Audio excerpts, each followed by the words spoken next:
out that offensive playbook. Ed alluded to one of those top issues earlier on of County Road 880, and you guys put a great plan together both in the short term and the long term, and were able to accomplish it this legislative session. Can you talk a little bit about the components of 880, how you're able to get it funded this year, and how you're able to hopefully ensure its success for years to come? Sure. So County Road 880 is going to be a large project in excess of $100 million. And when you have a large project like that, it's best to really kind of chunk it up and make sure that you can find different pots of funding over the long term to ensure the success of the project. So we started out by seeking $2 million for engineering and design. Originally, our request was $25 million. Upon working with legislative leadership, we kind of pivoted to this $2 million approach to make sure that we could really get the engineering and design done, so we were ready to proceed with the actual reconstruction in the next few years. And we've not only gotten that appropriation into the budget, which we're waiting on the governor to sign, but in addition to that, we've created through some legislative language in a bill some language underneath the Small County Outreach Program that allows for local governments to compete for funding with the Department of Transportation for farm to market critical links, getting those agricultural products to distribution centers and onto the tables of consumers.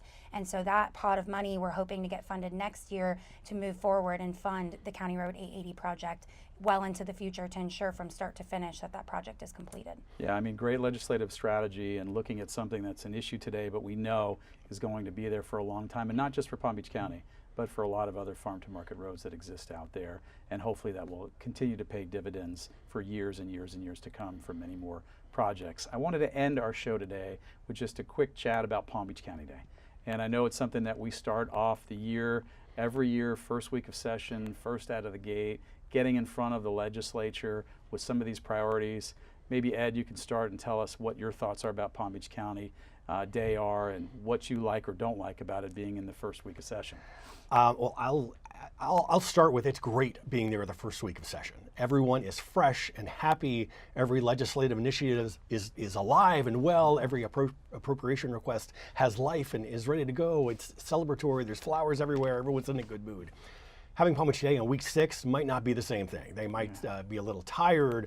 Some legislative initiatives are dying. Committees aren't meeting anymore. No. Being there the first week, it gets us and our community partners, our local nonprofits, our municipal friends up there the first week to kind of stake our claim. This is what we're looking for. We're the first, we're the best, and everyone else has to come to match to us. Casey, your thoughts? Yeah, it's a great time, and honestly, the spirits are high. The members are really engaged in knowing what our issues are early on, so they know exactly how to proceed to help Palm Beach County and its residents, and they're willing to serve and happy to help. So we're happy to schedule those meetings really early on.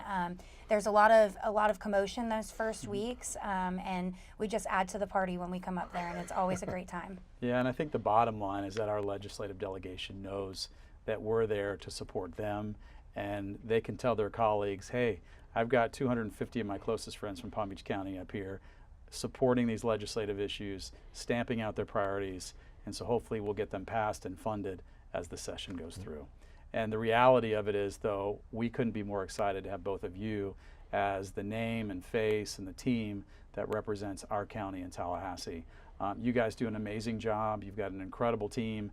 And I wanted to say thank you personally and thank you on behalf of our entire county.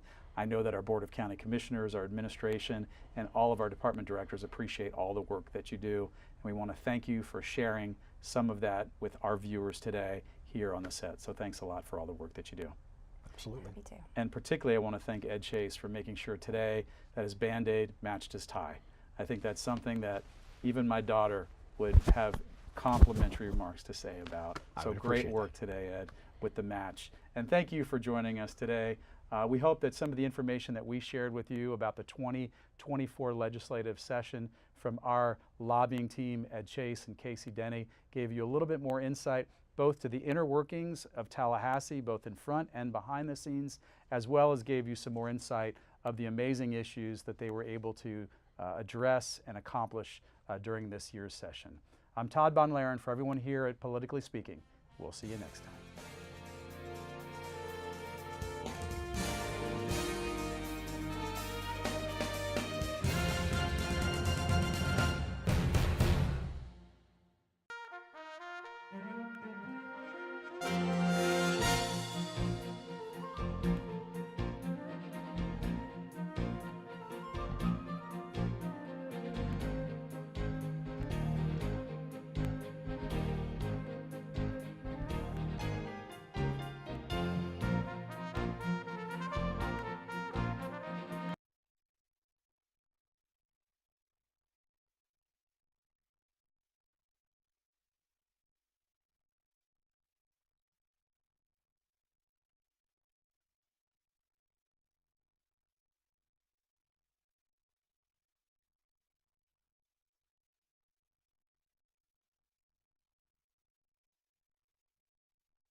Morning and welcome to the Board of County Commissions meeting, our board meeting of June 11th, 2024.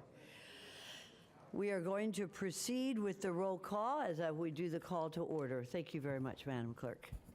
Commissioner Barnett? Here. Commissioner Baxter? Here. Commissioner Bernard? Vice Mayor Marino? Here. Mayor Sachs? Here. Commissioner Weiss? Here. Commissioner Woodward? Here. Thank you. We have a quorum. I believe Commissioner Bernard has been excused. I don't know if he's going to be available by phone, but I know we were testing the system before, but the bottom line is that Commissioner Bernard has an excused absence for today. And if we could please stand for the invocation and the Pledge of Allegiance led by Commissioner Baxter. Thank you.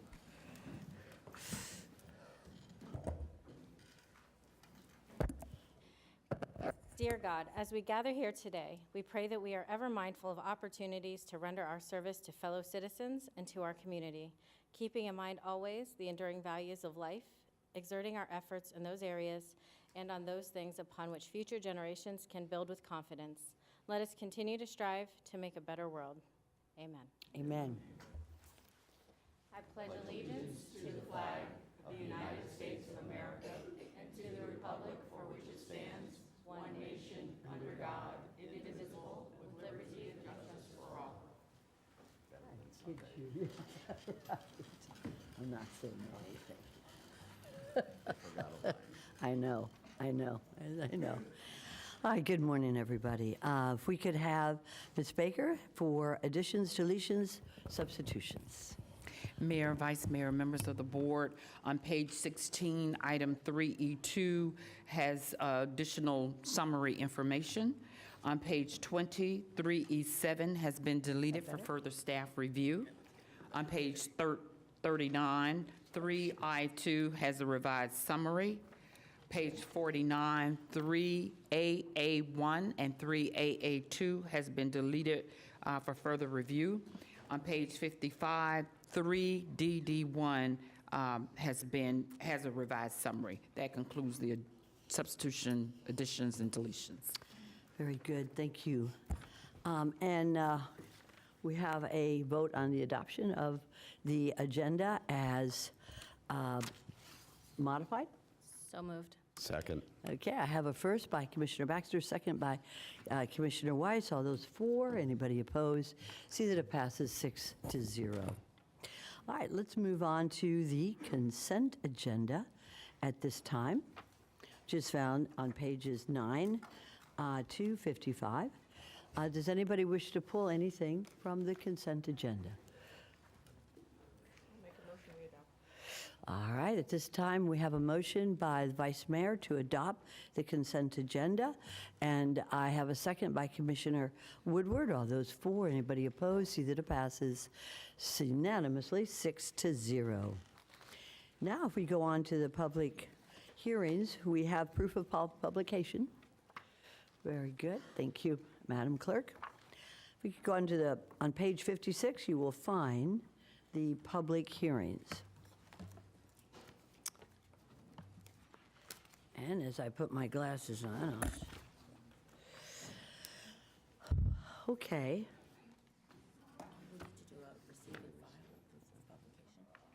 We did, we have a vote on the proof of publication. Do you want me to do it again? Just do a receive and file. Okay, receive and file at this time. Thank you very much. We have a first by Commissioner Weiss, second by the Vice Mayor. All those for, anybody opposed? See that it passes 6-0. And I'd like to recognize Mr. Rutter. You are a brave man after your accident, and thank you for coming back and participating in this. Good to see you again. Thank you, Mayor. Happy to be here. Yes, good to see you. Okay, but 4A1 on public hearings, do we have, let me see. Mayor, I don't think we need a Do you need presentation. a staff report? Does anybody here wish to hear a staff report on 4A1? See no one? Yes. Okay, Commissioner Baxter would like to hear it. So, You may proceed. Good morning, Mayor, Vice Mayor, Commissioners, Ms. Baxter. Michael Gauger with the Palm Beach County Building Division. Good morning. Good morning.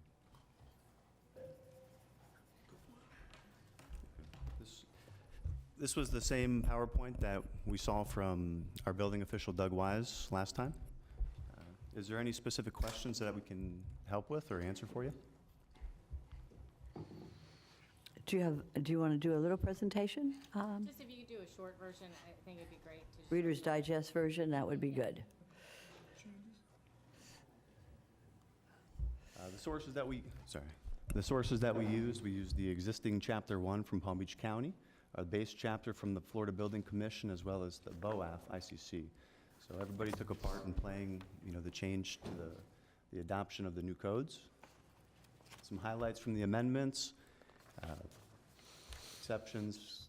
We do the alteration, relocation, enlargement, replacement of building codes, exceptions, earthquakes and snow loads. Obviously, we don't have that in Florida. No. No earthquakes. Some highlights, alternative materials and design methods. Everything in red was what was changed. The fire sprinkler head systems, they added the deletion of 249 fewer sprinkler systems. Won't have to worry about those. Again, more of the sprinkler systems. Local enforcement agencies, more fire alarm systems. Reviewing applications for building permits. As you guys know, Florida legislature has kind of cracked down on the building division. They've given us time limits and whatnot to return the applications. If the individuals don't sign a waiver, then we can work with them and get everything processed. Again, moving forward, highlights. Streamline low voltage systems, not requiring permits. Exterior balcony elevated walking spaces exposed to water, deteriorated blowing systems. Building, I think this was an issue last time, the building permits issued in flood hazard areas. We have some affidavits that we can use in special flood hazards, that will not extend to the flood load and resistance within that. Commissioner Baxter, you're recognized. Thank you, Mayor. If you would elaborate a little bit on the waiver and continuing to work with people, that would be great. Okay. Absolutely. For the waivers and the affidavits, we are not actually allowed to receive waivers in the flood hazard zone, and that's due in part to the National Flood Insurance Programs, 44 CFR, parts 59 and 60. And I believe later down, I think in July, you guys are going to be touching on that in CRS. So that you guys will get a little more in depth with that. So that is separate from the overall permitting process and timelines? Correct, yes. Okay. So one thing with the waivers as well and affidavits, as you know, the most important thing to the building division is protecting the safety of the public. So having I swear I did everything correct is kind of challenging. So that's why we try to steer clear of the affidavits during the building inspection process. So. All right, thank you. The mandatory structural inspections for the condominiums, the Senate Bill 4D and 154. This is going to be changing to, I believe, the existing building code. It came out in the Florida Building Commission that they're going to be pushing forward and putting that into existing building code on chapter 26. Milestone inspections. Highlights. We revised the wind maps to the new ultimate wind speeds. These are all the pictures. Other changes, we readopted the tiny houses. We readopted the landscape irrigation regulations. Other changes to come, this is what I talked about earlier, as far as the milestone inspection being on page 26 of the existing building code. And this is 55373. This is the Florida Building Code. This is your duty to adopt the amendments to Chapter 1. So, and that's it. If you guys have any other questions, happy to answer for you. I have a question. Yes, ma'am. This is mandated by the state legislature. Have these new requirements by the state, have they toughened our building codes? Have they modified them to the point where they are more consistent with flood lines? Or have they lightened our building codes? They have made the building codes more strict, more stringent. Okay. So the guidelines that we have to follow and everything that we have to abide by is more challenging. So- Okay. Okay. And, all right, sounds good. Any other questions or comments about this at this time? All right, very good. Then, I'd like to have a move. I have, sounds like I have a new person to my left now. Yeah, call me Barry today. We might want to have a little song. Wife's out of town. Yeah, wife's out. So, I have a first by Commissioner Weiss, a second by Commissioner Woodward. All those for. Anybody opposed? See that it passes unanimously, 6-0. Thank you so much. All right, thank Mr. you, Rutter, guys. just be careful. Very good. And thank you for being here. All right, going on to 5A1. We have we have to be approved by a supermajority vote on this one. Mayor, I'll go ahead and make a motion to approve the purchase and sale agreement. All right. We have a first and a second. Now, I guess we don't need a staff presentation at this time. Does anybody Mayor, wish may I to be have it? recognized? I'm sorry, I can't hear you. I just need the maker and seconder stated for the record, Okay, please. I just wanted to be sure before we voted that whether or not we were going to have a staff presentation. So Commissioner Weiss, your light is on? No, sorry. That's okay. So what we have is, anybody want a staff presentation? Seeing none at this time. And if we could have the vote again, we have a first to adopt, motion to approve the 5A1 on airports. I see a first by Commissioner Baxter, a second by the vice. No, I was the first. Okay, Commissioner we're Weiss. doing it all over again. So first by Commissioner Baxter, a second by Commissioner Woodward. All those for, anybody opposed? 6-0 unanimous. I believe we meet the requirement for the supermajority. We're moving on also on 5A2. Would anybody like to have a report at this time?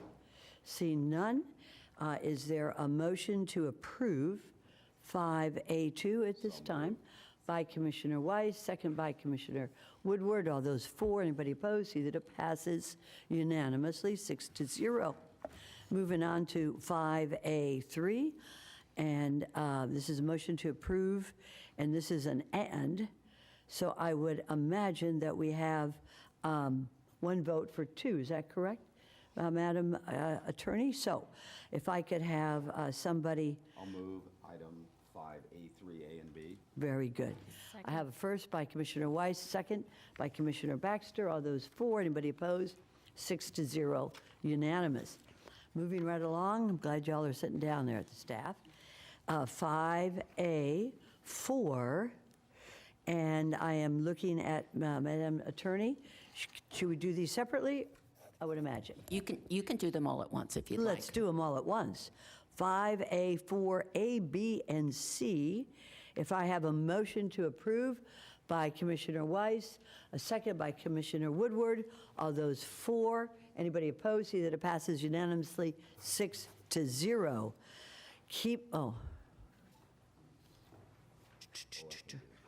Okay, very good. All right, now we're looking at the Office of Financial Management and Budget, and that is 5B1. And I see that we have our constitutional officer here, but let me ask my colleagues. Yes, would we you need a listen? presentation. Yes, we want a presentation. And good morning and welcome to the Board of County Commissioners. Good morning.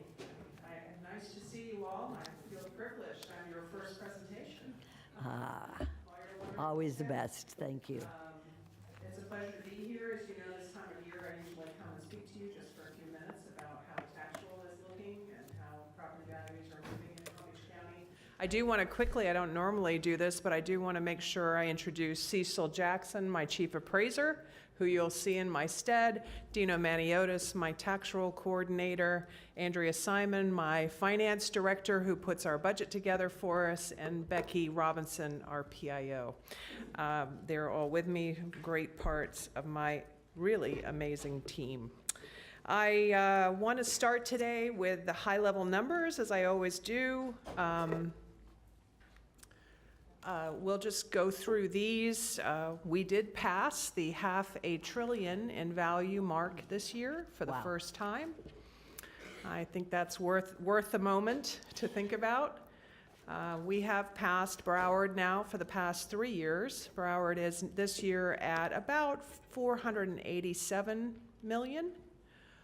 So the stretch between us continues to grow just slightly.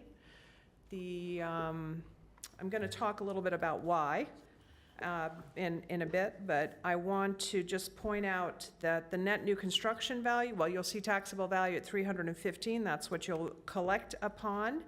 The net new construction value at 4.9 will probably go over $5 billion when we provide you with your July 1st numbers. We have been adding new construction, we feverishly add it as quickly as we can, and we are just about finished up now for July 1.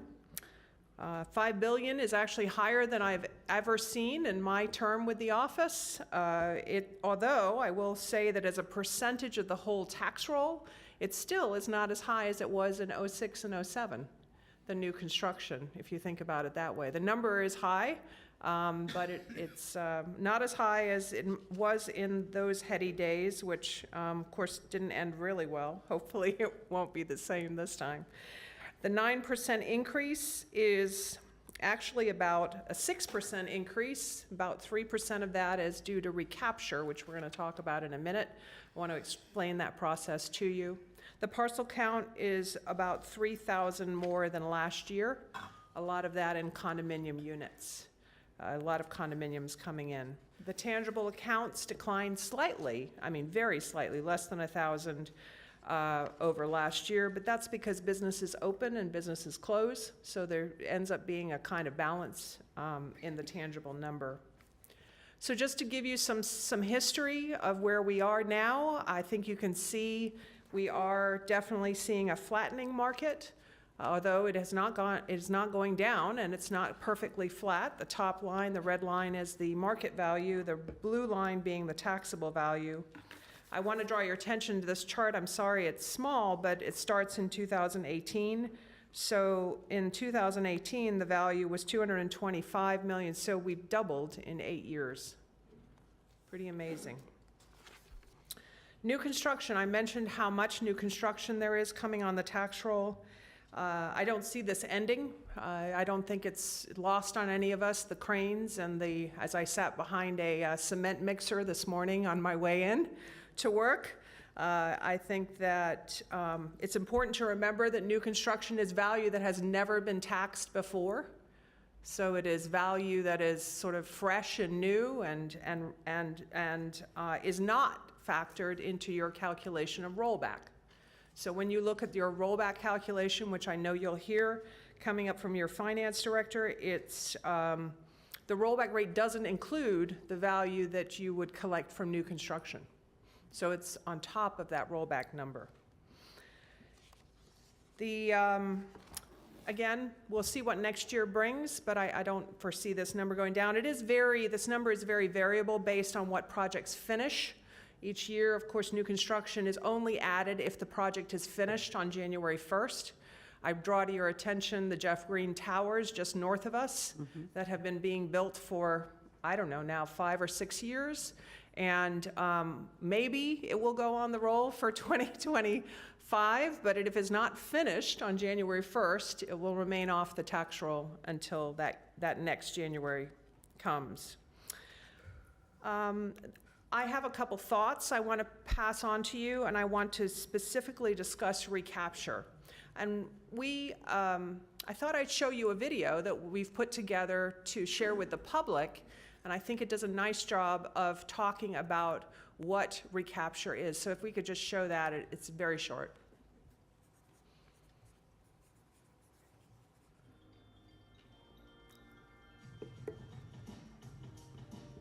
Florida's property tax caps can cause your assessed value to increase, even if your market value does not. The assessed value of a homesteaded property is capped at 3%. Non-homestead properties have their assessed values capped at 10%. When values are climbing, the caps prevent the assessed values from jumping.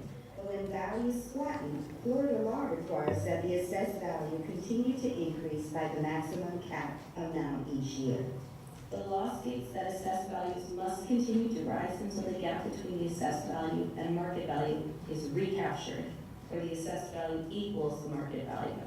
As property values flatten, you may see this happen to your home or business. Even if the market value of a property does not increase, its assessed value may increase, causing your taxes to rise. This is the action of Florida law. During years of rising market values, the property tax caps protected property owners from significant tax increases. Now, as markets soften, the property tax caps can cause assessed values to increase, even if market value does not. If you have any questions about this recapture process, please contact our office. Thank you. Thank you.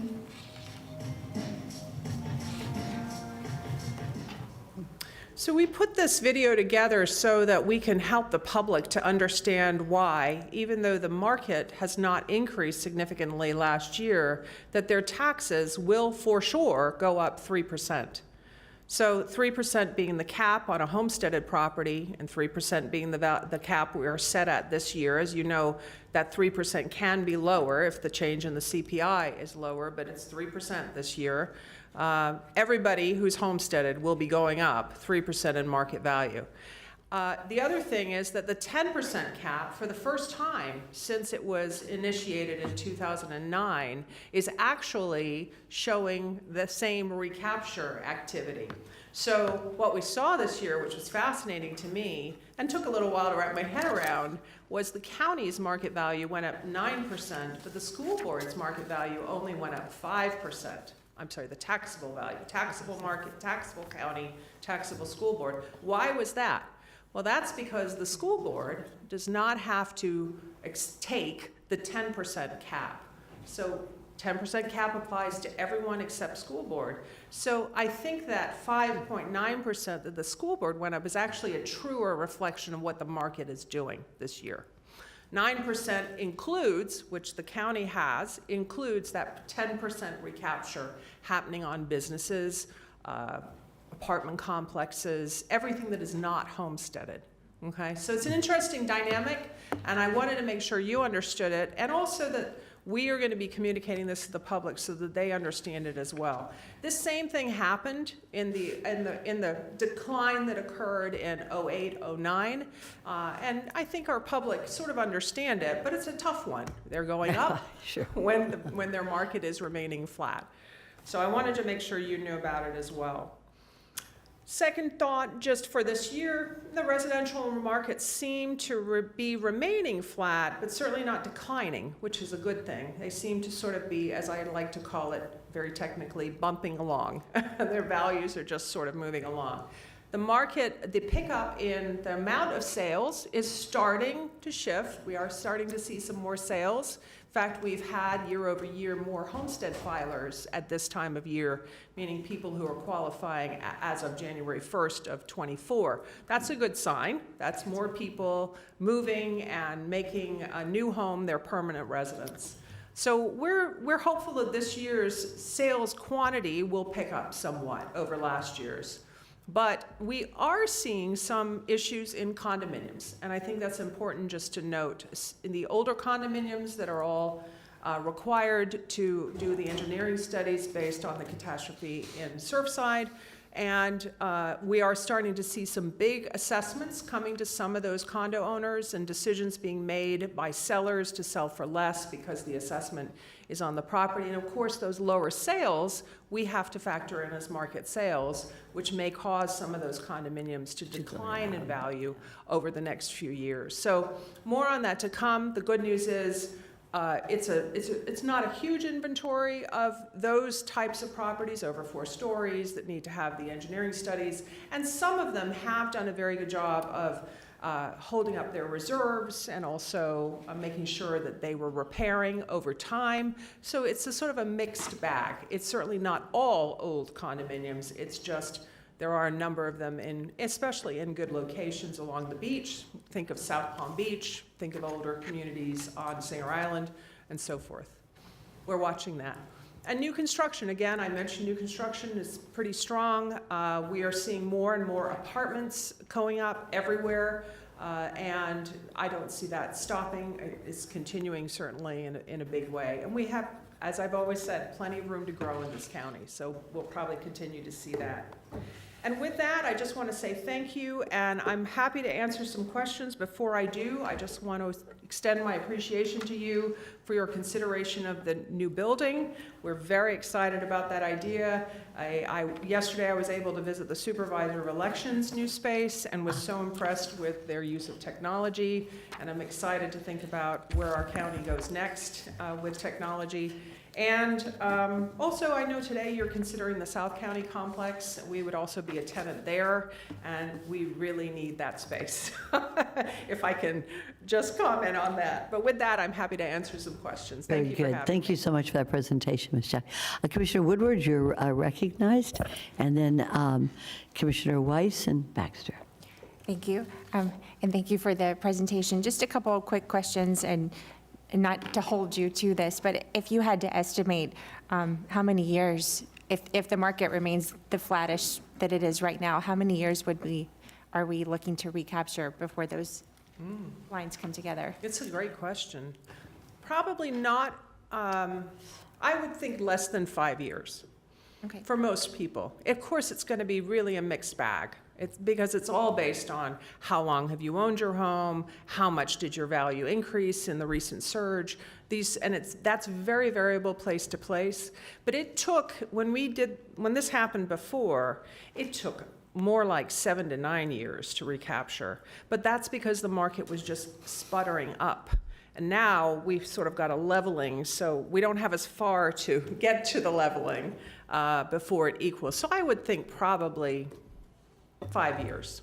Okay, and then also last year, I believe you gave us numbers for how many of the homesteaded properties. It was over 90% hit the 3, and then the 10% was around 70. Do you know what that's looking like this year? No, but I can get that for you, absolutely, with no trouble. All right, thank you.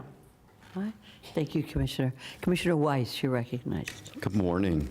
Good morning. Couple things. Do you guys know how much of the new construction is located within CRAs? We absolutely can tell you that. Yes, we do. Okay. Would you like, we can get that for you. Well, Yeah. yeah, share it with the rest of the board too. I hope Dino is writing all this down. No, we'll get that for you, absolutely. Thank you. And then there is a constitutional amendment, I think the legislature is putting on the ballot that's going to connect the CPI to is it the increases? Can you explain what they're? Sure. Amendment 5 is specifically related to property tax, and it is to attach a adjustment to the homesteaded amount to the CPI. So the $25,000 that we have had since the 70s will now adjust annually, slightly. And I tell you slightly because the impact on us as homesteaders will be minimal. It's not a big shift. It won't be a big reduction to the collection, just because it will be probably, somewhere between $3 and $5 savings in taxes. I mean, we've looked at it a little bit. My association looked at it a little bit, but as it was percolating, and honestly, it's a nice idea, but it won't make a significant impact. I'm glad they're doing some sort of index to the amount because, they haven't changed they added another $25,000, but it's only on all the millages except school board, so it's not as valuable as the first 25, but it's nice they're doing it. And then of course, my last question, House Sprocket. Oh, He's great. He's great. For everyone that doesn't know, I adopted a cat from Greg and his wife, and Commissioner Weiss and his wife, and he was belonged to Jack the Bike Man, for those of you that remember Jack, who is a great guy who passed away suddenly, and his cat was appropriately named Explains Sprocket. the name Sprocket. So he's doing great. Sprocket. That is something. Thank you. We should have a little picture of him up We there should. next time, We should. huh? Maybe next year I'll bring you a little picture of That'd be Sprocket. very nice. Thank you. And Commissioner Baxter, you're recognized. Thank you, Mayor, and thank you for the presentation. It's always great to see you. I did have a question that came up recently, and we're talking about homesteaded properties. How is a homesteaded property affected if it is co-located with a rental? So, homestead requires that you own and you reside. Fix that one, yeah. So if you continue to make that home your primary residence and you continue to be the predominant purpose of the residence, meaning it is your home and the majority of the property is your home, then you can rent a garage apartment, or you can rent a room, or you can do that. The issue becomes when that flips, when the predominant use of the property becomes rental, and you might not be the predominant user of it. I have a good example. We had a home on South Flagler where, the 6,000 square foot house was actually being rented, and the owners were living in the 800 square foot garage apartment. We removed the homestead from that property. So the important point is that you remain the homesteader in the property, and if you are renting a small piece of its value or its square footage, then you don't need to worry. However, we also can put a percentage homestead on a property, and we do that when we reach a sort of midpoint. So if it's a 50-50, we will often place a 50% homestead on it and a 50% market value. But we try to be very careful with this because often those garage apartment examples are not all the time. They're not, sometimes they're family, sometimes there's somebody just being, we have to be very careful because what we don't want to do is pull someone's homestead off, which causes their cap to reset. Right? And then if they say, well, now I'm not renting it anymore, we can't go back. We actually cannot go back to that original value. We have to start again fresh at that new market value. So Palm Beach County, every county addresses this slightly differently. I mean, I will tell you that. It's not uniform because the state has never given us uniform, you will do this and you will do that with this situation. We do watch the courts. The courts do weigh in on this.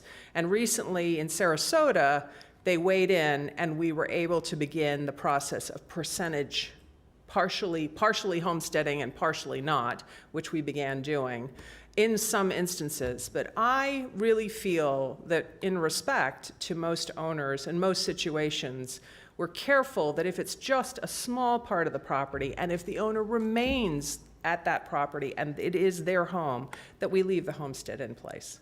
Thank you so much. Absolutely, yes. It is complex. Vice Mayor Marino, you're recognized. Thank you. And to continue on with that, VBROs, if you actually 100% vacate your home and rent it, at one point in time do you lose your homestead exemption? Homestead is just like value, it is as of January 1st. So if today I was living in my homesteaded property, and then July 1st I moved out and I began VRBOing it, I would lose my homestead the next January 1st, so for 2025. That didn't answer the question. Okay. Let me rephrase. I sound like an attorney. Let me rephrase. Some folks will vacate their home and rent it VRBO for 30 days. Mm-hmm. Some will do it for 60 days. Some will do it for 90. Some will do it for 120. So is there if you vacate your home and you rent it VRBO for 30 days, do you lose your homestead? So, thank you. I'm with you now. Homestead law says that if you vacate your home, you're no longer a resident there, you cannot rent your home for more than 30 days a year. You can do that 2 calendar years in a row. So you can do it 1 year and the next year, and then you can do it no more. If you rent your home for longer than 30 days and you are not a resident there, you are somewhere else, you lose your homestead. Okay. We discover this a lot through both communication. We have an interactive communication with the tax collector, who is providing us with the business licenses for legitimate BRBOs. We're receiving that information, and we immediately begin an investigation. We also hear about people who rent their property from the tenants sometimes. Your utility department is wonderfully cooperative. When somebody comes in to get a new water account, they contact us if there's a homestead on the property. They look it up in our website. So, and we have that relationship with many cities. So this is a lot about how we get that information. And obviously, we also go on the internet and verify the information ourselves that the property is available for rent on VRBO or Airbnb or any of the sites. Yeah. So it's 30 days a year. And then, but again, like I said, if you haven't abandoned it, if it continues to be your homestead, we address it a little differently. Okay, thank you. Very good. I have one Go more right ahead. question. No, go right ahead, Could you- Vice Mayor. Could you explain a little bit more tangible accounts? Sure, absolutely, yeah. For some people, they don't know what that is. So tangible personal property is a business tax that is only for businesses in Florida. Individuals don't pay it on their home, but it is for your fixtures, features, and anything in the property that is part of the use of the property other than inventory. So my best example is Publix. Publix pays tax on both its land and its building if it owns it. It also pays tax on the shelving, the refrigeration equipment, and the cash registers. Anything in the store that is part of that business, anything but the inventory. And that is what tangible tax is. So it's tangible in the sense that it's movable. And some of our largest taxpayers are tangible accounts, including FP&L, because their equipment at, say, the plant at 20 Mile Bend is actually movable. So all of that is taxed as tangible personal property. Thank you, that was a great explanation. And by the way, just important note, small businesses, there is an exemption, rather like a homestead, on tangible accounts. So if your tangible property is only less than $25,000, you don't pay the tax at all. So I'll give you a beauty salon or a small restaurant won't pay this tax at all. Great, thank you. And your office is always available for questions by the public. Could you just state, because I know we're being broadcast, could you state for the record where your offices are located right now? Yes, absolutely. So certainly we're here in the Government Center. We're on the first floor. So it's easy, hopefully, in and out. But this is not our busiest place. South County, we are at Jog and West Atlantic, next to the police station. I like to call that the safest office in Palm Beach County, and the sheriff's office. And we're in North Palm Beach in the courthouse. We are on PJ Boulevard. We're in Royal Palm Beach near the library on Royal Palm Beach and Okeechobee. And of course, we're in Belglade at the Belglade Center. Very good. And I know your staff is very, very informative and accessible for questions by the public. Commissioner Woodward, you're recognized. Thank you. I just forgot to ask, can you share the video with us so we can push it out further too? Thank you. I would appreciate that. Yes, absolutely. All right. Thank There are you. no further questions at this time. Thank you so much. I appreciate your presentation. I know. And let the record reflect that Commissioner Bernard is on the line and would like We need to take a vote to. put him into the meeting. I move that we Okay. allow Commissioner Bernard to participate remotely. Very good. Second. All right, all those for, anybody opposed? See that it passes unanimously, 6-0.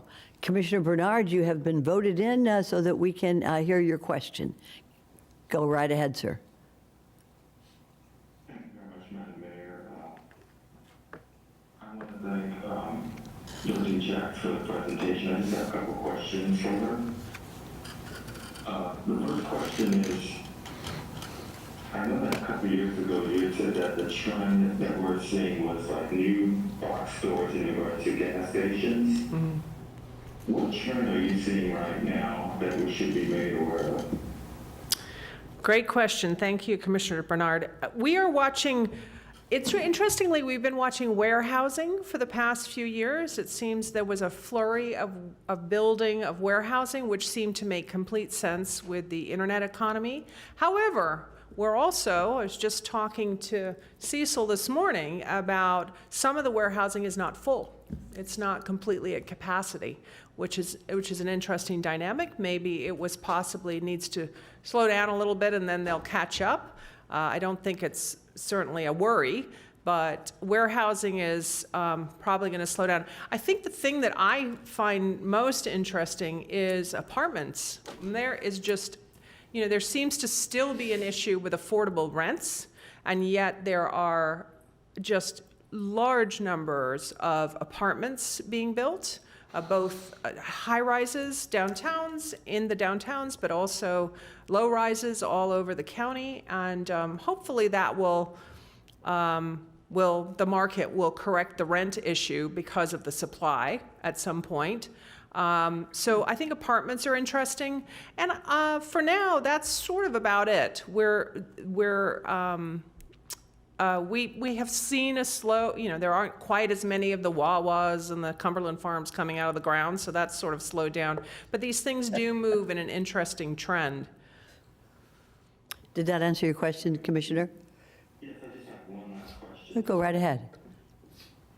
You mentioned that you went to the SOE, you saw that the new building in regards to technology. Are you working with facilities in regards to how you incorporate the same technology in the South County Municipal Complex and new space that you would move to? We have not begun that conversation yet. I know that today you're addressing the South County, and I believe in July you'll be, waving the starting flag for the new complex, the airport complex. And then, of course, we are already working with facilities. We have defined our staff who will participate on the panel to select the designers, and it actually includes my director of IT, because we feel this is such an important piece of our future buildings, and we want to get it right. Obviously, we have to think about things sort of 5 and 10 and even 20 years into the future, and technology is going to be a huge part of that. It's hard to always know what to do, but it is also important just to think about, okay, how can we lay in the infrastructure now? Thank you, Commissioner. Commissioner Baxter, you're recognized.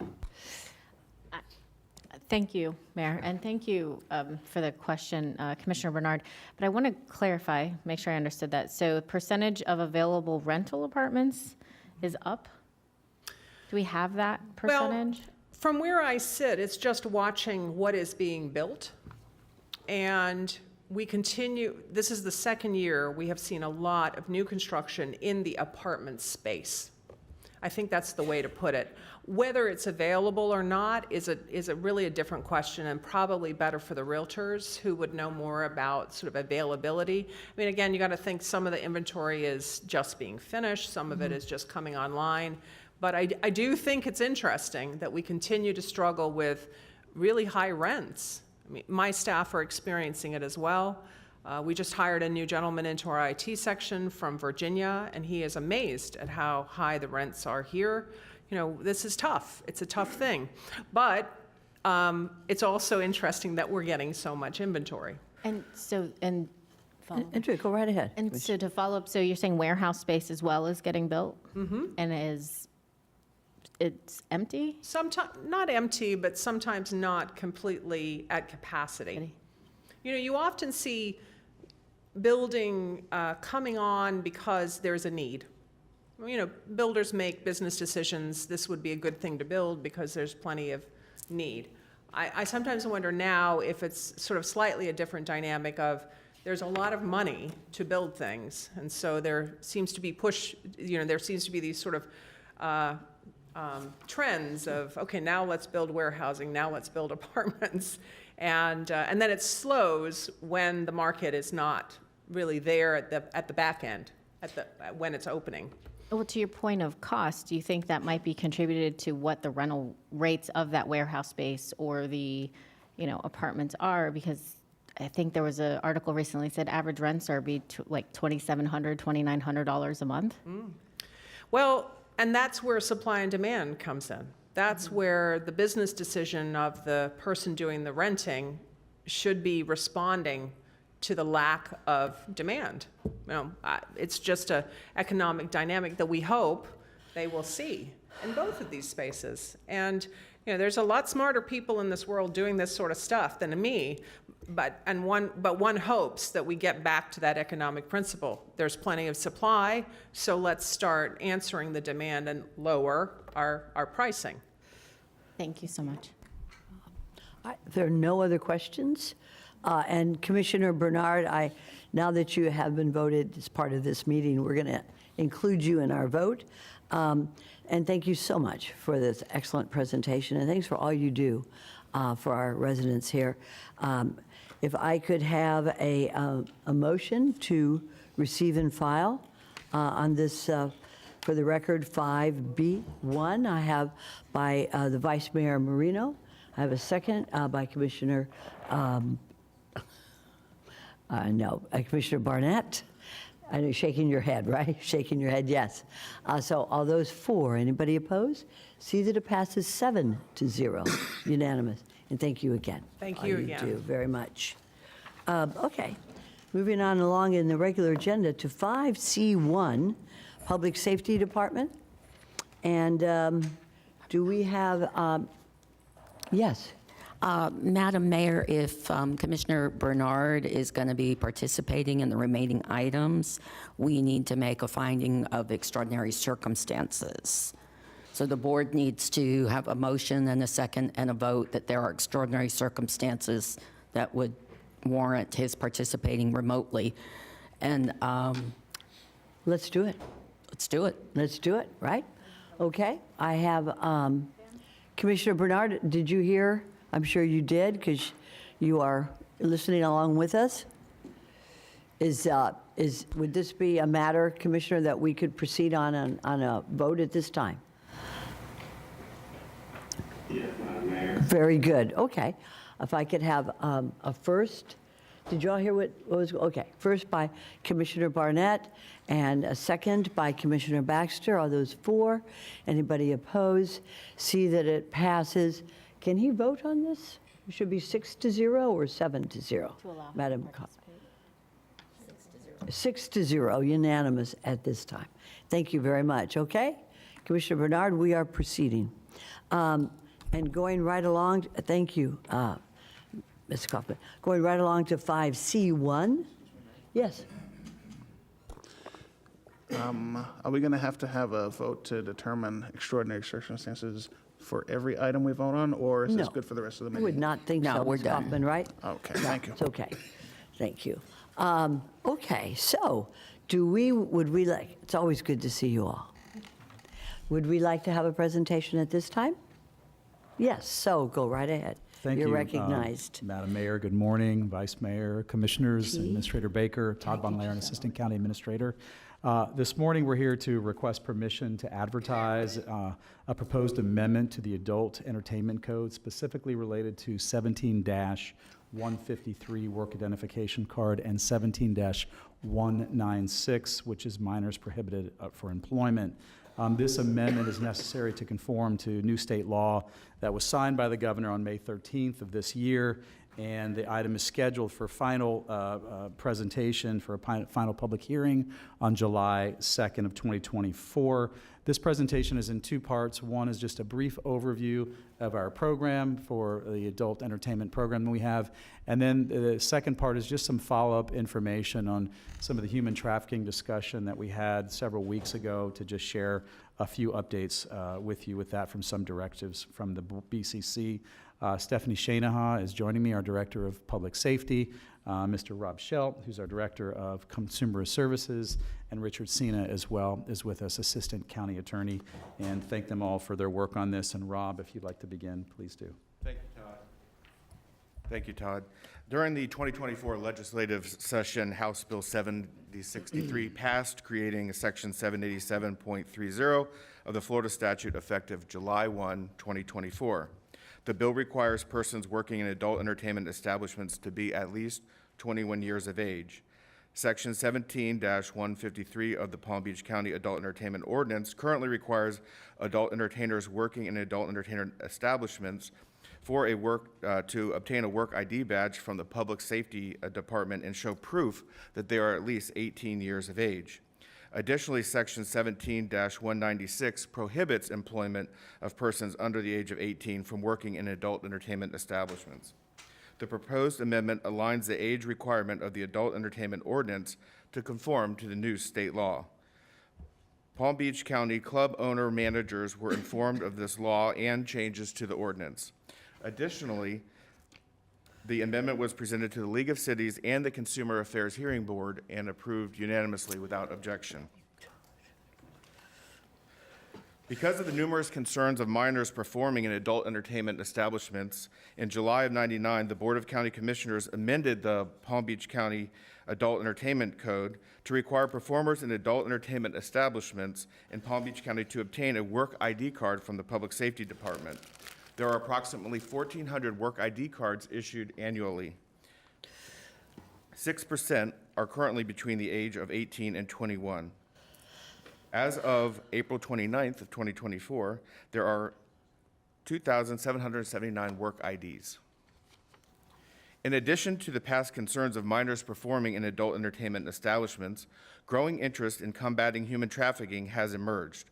According to the Polaris Project 2020 statistics, Florida ranks 3 for calls to the human trafficking hotline. The current adult entertainment ordinance requires persons performing as an adult entertainer to obtain a work ID badge.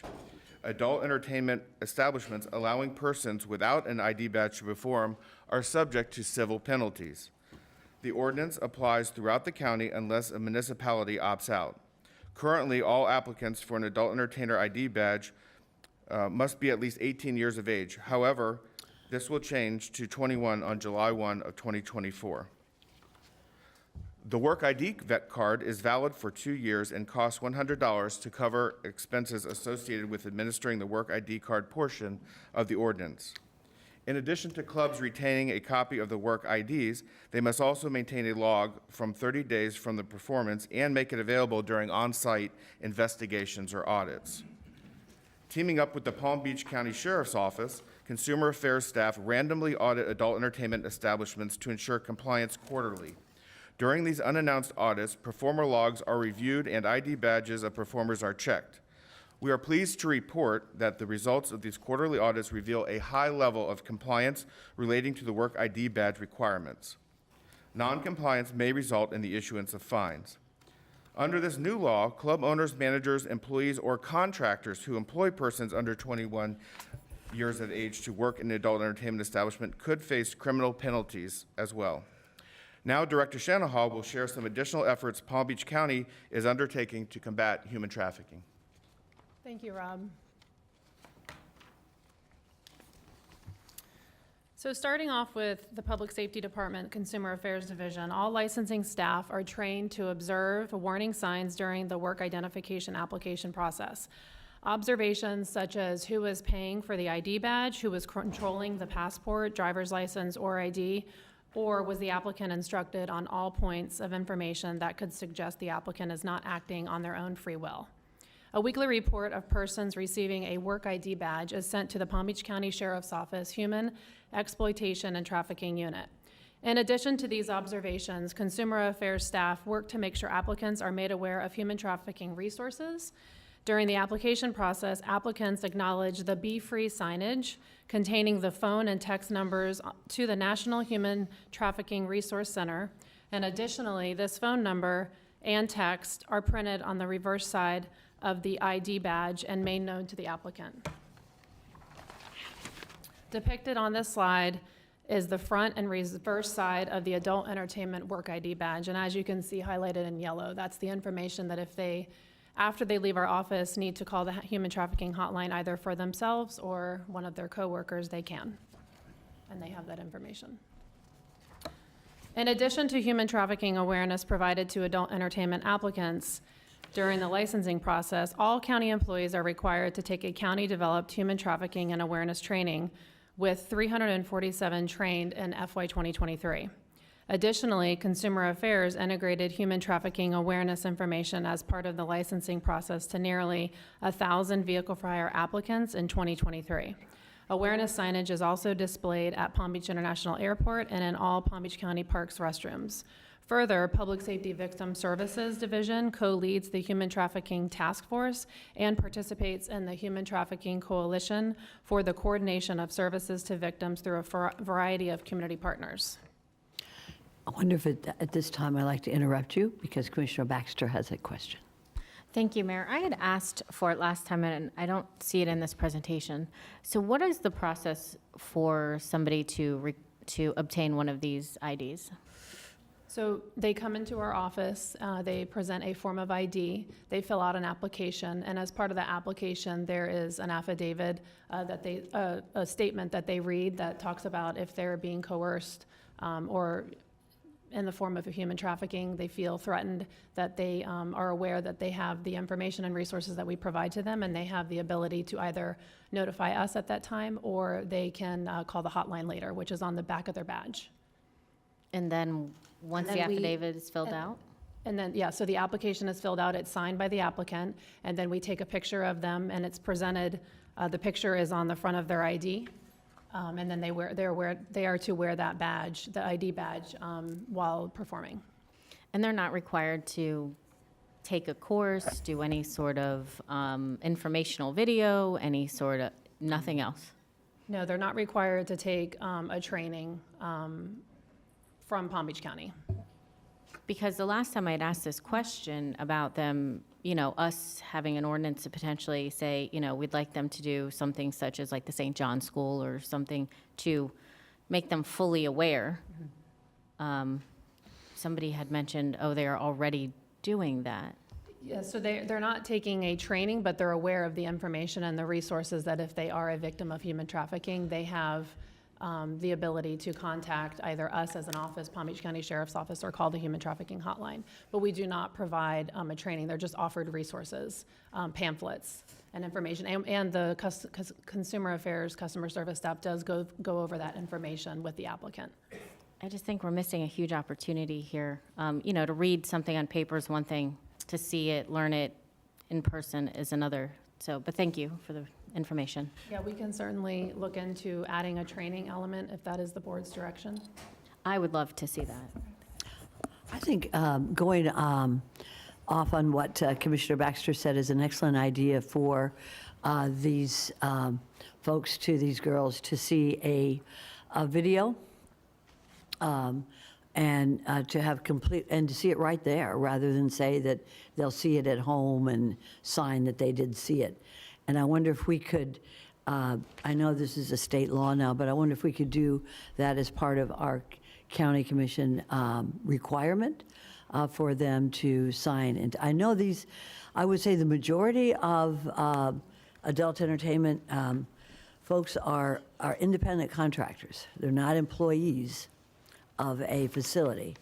So I think that makes it even more important for them to have seen a video of what they can do and what's going on. Secondly, is there any requirement that they are citizens of the United States, or if not, then do we get any type of passport from where they come from? Or can they just show any kind of ID and get a license to to participate in adult So entertainment. we accept passports. Does it have to be a U.S. citizen though, Rob? No, it has to be a government-issued photo ID, and then we're able to proceed with the licensing I'm sorry, when requirement. you said government issued. Government-issued photo ID, so like Oh, if they does have a that mean- passport from another country, it doesn't say U.S. government-issued Okay, photo So ID. it could be a passport of another country. Correct. So And- it's not our government. Right. So in the late 90s, the real concern was underage persons performing in adult entertainment establishments. They were under the age of 18. So the board at the time passed the ordinance to say, we want to just make sure that they're 18, noting that the county's role is not to enforce citizenship or nationality, or even if they have the right to work here. That's another federal agency's responsibility. So we don't do any screening to say if they're their work status, if they're eligible or permitted to work as an adult entertainer. Our objective is just to make sure they're at least 18 years of age. I'll also point out in this discussion that we work very closely with the Palm Beach County Human Trafficking Task Force. We sit on their groups. And initially when the Consumer Affairs Division inherited the enforcement part of the ordinance, we were working very closely with some groups that were giving out shampoo bottles that had the national hotline phone number on there. We were passing out pamphlets from the Division of Victim Services. And it later came up that through working with the club owners against sex trafficking, that could actually put the adult entertainers in danger, because if they get caught with these pamphlets in their purse and there's someone that's trafficking them, they're going to pay outside of our purview. So a brilliant idea came out of that group was to print on the back of the county-issued ID badge the National Human Trafficking Hotline phone number, something the county is requiring them to have, so it's not like they're availing themselves of a resource that they want to get out of a particular situation. So it's a very delicate matter. We work really closely with the human service providers, but I certainly understand this is a great database, and I love that we have this information available. We communicated recently with all the adult entertainers, the 2,700 in our database, the laws that are in place, but we can certainly roll out any kind of training to their email address, hoping that those email addresses aren't being monitored and then they take advantage of that. And then for the 6% of the adult entertainers that are now going to be laid off from positions, we let them know about maybe a different career that they may want to track through Career Source. We let them know about some job links, and we also let them know about information and referral services available from 211 for social needs that they may have. So we've already done that communication, letting them know that as of July 1, they'll be out of a job. So did you want to say something, Ms. Kaufman? I think it's... Yeah, I know from my work with Consumer Affairs that one of the things they do is that if somebody comes in with someone else, that they're careful to separate them when they fill out the application, so the person has an opportunity to learn information apart from the person who may have control over them. I just wanted to make that comment. That's good. No, that's a good idea. That's correct. And so the other things that our staff are trained for is the observation period. When they come in, if there's multiple applicants that have the same address, and then when we say, here's the application, and they're being coached on how to fill out the form, or their IDs are being controlled by the person that came with them and controlling their monies, we report that directly to the Human Trafficking Task Force. Because it could be a criminal act. Excuse me. Yes. You report that to the Human Trafficking... The Palm Beach County Human Trafficking Task Force. And yes. does that go to the sheriff's office? That's the and sheriff's to office. Okay. That's the very lead good. at the Just sheriff's office. Wanted to be sure that was going right into law enforcement. It is, right to law enforcement. And what we're able to do is we always, as part of our office policy, if someone's paying with a credit card, we take their ID. So now we have the person who's paid, we have the credit card information, and using the intelligence with the sheriff's office, and I'm sure they could go into more detail, they can backtrack to see if there's a history of this happening across the country, many different places. So it does provide some additional community assurances to us. Very good. Thank you. Thank you, Ms. Kaufman. Commissioner Barnett, you're recognized, and then Vice Mayor. Thank you very much, Mayor. And I just want to thank you, Todd, Stephanie, and Rob for the work you're doing and the cooperation that you've shown to my office with regards to our review of current policies and training involving human trafficking, in particular, some of the activities that may be going on in these adult establishments. I think you answered one of my questions with regards to Career Source. I think it might be a really good opportunity to provide these individuals working in these establishments an opportunity for a better way of life outside of these clubs. Can you talk a little bit about that aspect of how you present these opportunities with Career Source to find another job, another line of work for some of these ladies in these clubs? And I also want to talk to you about enforcement after that. Sure thing. So as part of our licensing database, we know when their dates of births are. So we're able to export about roughly 160 applicants. And the numbers fluctuate every day because there's a birthday that happens and then they already have a badge. So the numbers can change. But it was roughly 6% of our database. And we were deeply concerned with the layoffs that could happen with these individuals between 18 and 21. So we sent a memo to all of them with utilizing their email address, outlining some career options that they may have.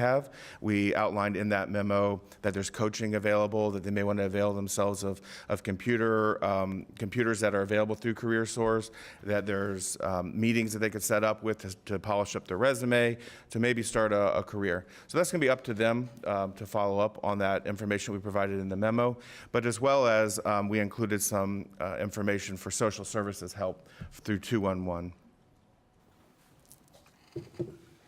Do you have some more? Go ahead. I do. Just a few Oh, more no, questions. no, you Thank go right ahead. We talked about opportunities for through Career Source, but what about educational opportunities? I know the 18, 19, 20, 21-year-olds are working their way through college. Do you provide any kind of incentives for them to get into Palm Beach State College, Florida Atlantic University? I mean, those are things that I would hope that the Career Source would educate them on, is when they meet with their career coach, that they would come up with them a plan. Okay, so you want to be an accountant. Well, to be an accountant, you have to have this type of degree. You have to go to this school. Let me connect you with, maybe first start out with Palm Beach State College, and then move on to one of these types of universities. So the Career Source, we are looking to be a good resource for the adult entertainers who can no longer work because of the state law. Thank you. How long has this program been in effect, requiring these entertainers to carry ID badges? So this, the requirement first started in the late 90s, when the sheriff's office came to the county and was concerned about minors performing on stage. And the code says that they have to have the ID badge available for inspection. So like usually when they're performing, they're not going to have the ID badge, but if we ask for it when we're at inspection, they're supposed to have it, and the club is also supposed to have a copy of their ID badge that we can inspect. Our beautiful ISS, our department, has made it where we can now access our database, so we can look up ID badges to see that they're valid when we're on site. And we actually have a QR code where we can scan the ID badge, and it'll go back into our database to say the date, the time, and the location that we did the field monitoring. But I can report, just as I earlier said, that we're seeing a very high level of compliance. We've taken the approach that the adult entertainers could in fact be victims of human trafficking. So if they don't have an ID badge, and there's been very few cases of this since we started doing a lot of active enforcement, which was in 2018, we make sure that we want to give the fines to the adult entertainment clubs, not the individual performers. It's a lot easier for me to regulate 10 or 11 clubs than it is 2,700 adult entertainers. Plus, we don't want to give fines and saddle adult entertainers that may be victims of human trafficking with civil citations. So it kind of really works out very well. And like I said, we have a very high level of compliance with the club owners. I may have been mistaken, but I thought, Stephanie, you said the entertainers need to have the badges on their person while performing. Is that not the case? No. Or in their possession. Or in their possession. Is how the code has worked. So like they'll keep it with their belongings in a locker setting. But the other safeguard to that is the clubs have to maintain a copy of that ID badge in their files. In addition to that, in 2018, we also required that the clubs maintain a performer log.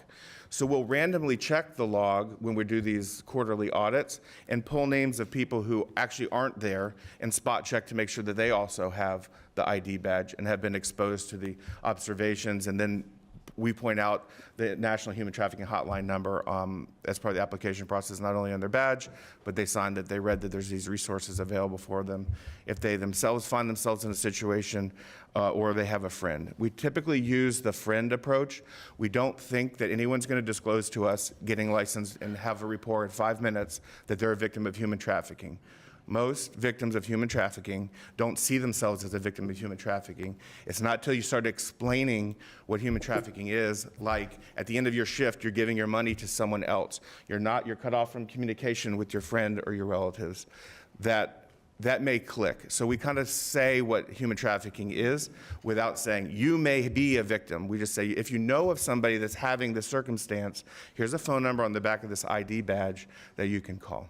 Now, you said these business owners are cooperating with the Department of Consumer Services. Yes. Do you see these adult establishments as being a nuisance or a contributing factor to the increase in human trafficking to the point where it may need to consider whether or not to allow them to continue operating? Some of that's out of my purview to answer, but I will say from what I've been talking to with the Palm Beach Sheriff's Office is the club owners view themselves as in the entertainment business. They're not in the trafficking business. So anything that they can do to help us with human trafficking awareness, they're on board to do. In fact, they're members of the Club Owners Against Sex Trafficking. Coast is a nonprofit that does some lobbying, and they actually did some training for club owners here in South Florida. So having said all that, the sheriff's office would be in the best position to address whether or not they feel that the trafficking is happening in the club. From the conversations I've had with them, is they feel the club owners aren't facilitating the trafficking. But what happens is there's like an outside individual that then takes girls that he brought over here that were doing labor or cleaning services and then brings them into a club to work, and at the end of the shift, retains the money. Kind of like the internet in and of itself is not good or bad, but good things and bad things happen in the internet, right? Correct. But the sheriff's office does have a unit dedicated to human trafficking. I think they call it human exploitation unit. And you said the club owners are cooperating and operating lawful businesses. Yes, and they participate when we convene meetings as well, when there's changes to ordinances. You mentioned at the beginning of this program, you said it was instigated because PBSO was concerned about minors being exploited in some of these places. This PBSO, I think we mentioned this during agenda review, PBSO have any role in enforcement, or is it your department?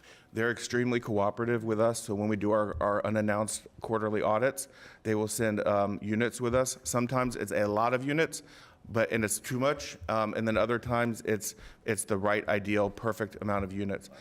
There are reputable clubs. There are clubs that we know are extremely reputable, and I feel safe allowing my people to go there without PBSO. Do your people have arrest powers? Are they agents? Are they sworn? Consumer affairs investigators do not. We issue civil citations. Okay. Under this new law that just passed, there actually is going to be, there's a misdemeanor if a club owner utilizes someone that's under the age of 21 to work.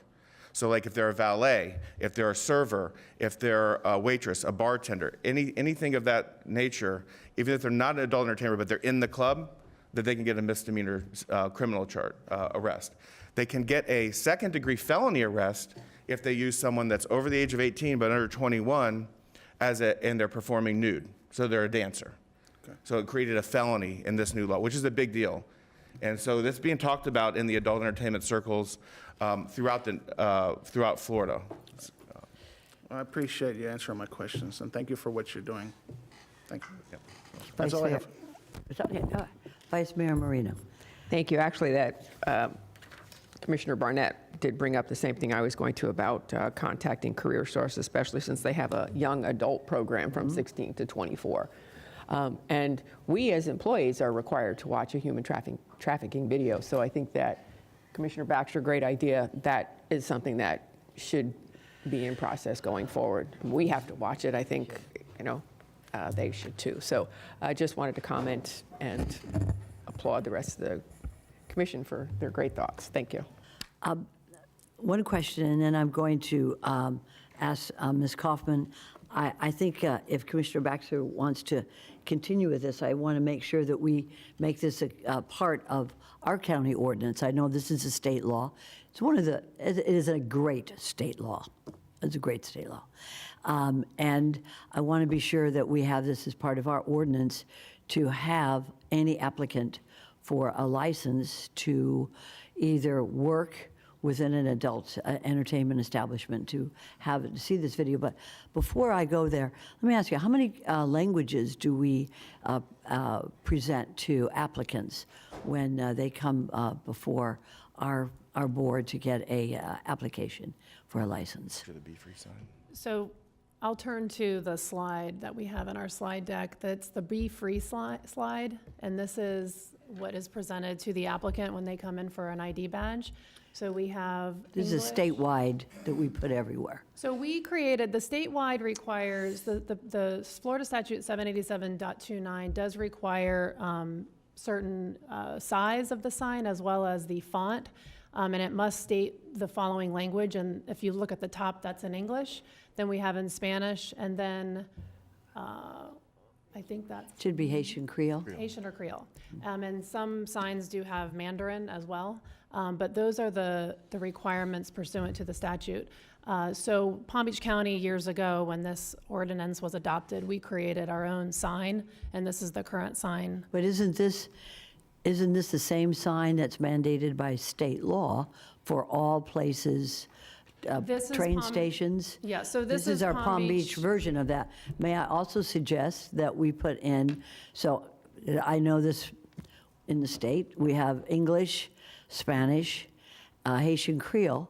May I suggest Mandarin Chinese? And when we're talking about this, and I'm looking at Ms. Kaufman, I think we all really like the idea that Commissioner Baxter had with regard to video that they will need to review as a county ordinance, in addition to the requirements of state law that would explain to them about human trafficking. Commissioner Baxter, I look to you. Is that something that you would like to add? Yes, please. And to the point of, you said it perfectly, they're not always aware they're being trafficked. I think that's the intended goal, is to make them aware, see it on a video, and potentially then they can do that evaluation, or as you said, a friend.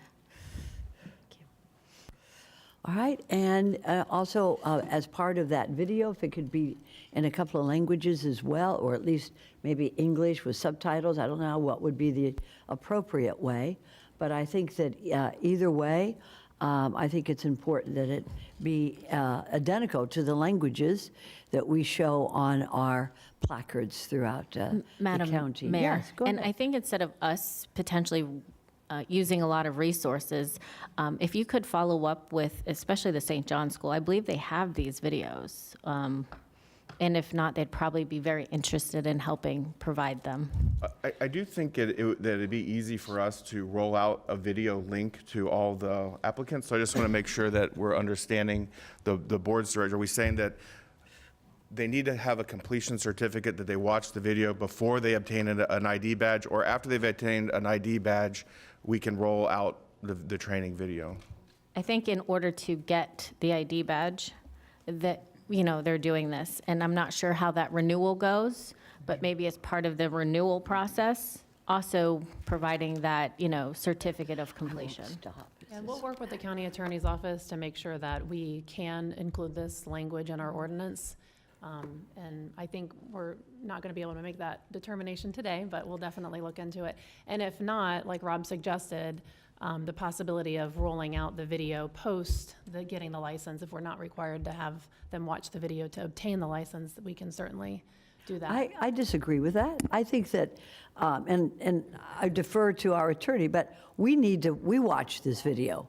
And if somebody is going to come in and get a license to perform in an adult entertainment center, which you all have said in your research, because this is what your specialty is, that these may be sites, probably the most increased sites for human trafficking, I would suggest to our attorney that Commissioner Baxter's recommendation that they see it before they get it would be perfectly normal and good for our county. What do you say, Ms.? I think that would be perfectly fine. I think with the motion that you have in front of you today, you can still move forward and just say, you know, motion to approve the proposed ordinance with the proviso that applicants for licensing or renewal be required to watch a video prior to licensing or renewal.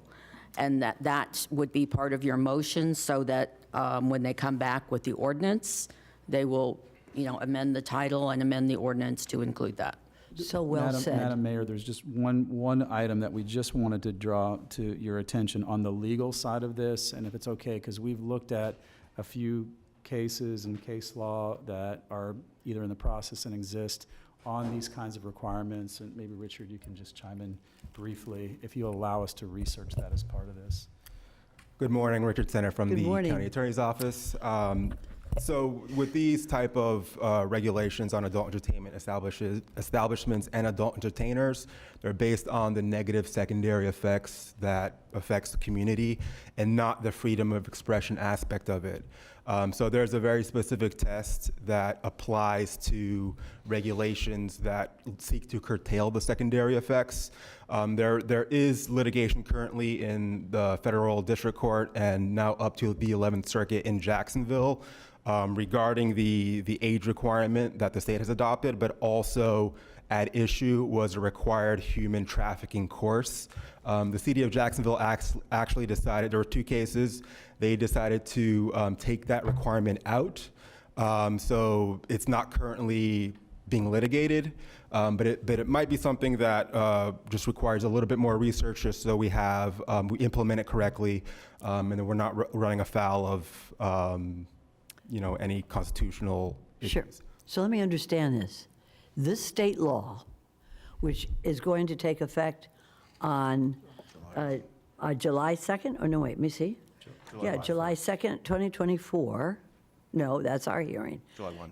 When does this take effect, Todd? July 1st of 2024, the state law takes Okay, the effect. state law. This state law is presently being litigated in the federal courts in Jacksonville? The state law isn't being litigated. It's a city ordinance for the city of Jacksonville that We are Palm Beach County. So what you're asking us today is to approve on preliminary hearing a state law. Is that state law is not being litigated, so we can proceed on this issue today. Is that correct? correct. And Okay. So I just want to be sure, because if it's being litigated, then we'll take it off the calendar and we'll wait until the litigation is completed. So is there a mandate, is there a prohibition on a county to add a requirement to see a video that would not be consistent with this state law, Ms. Kaufman? I want to make sure that I don't think he's saying that it's inconsistent with the new state law, but he's saying that there's a course required in Jacksonville, and that course is in contest right now in the courts. Therefore, if we go ahead and add a requirement for a video, that depending on the outcome of the Jacksonville case, our requirement might also be in jeopardy. So there's a couple things we can do.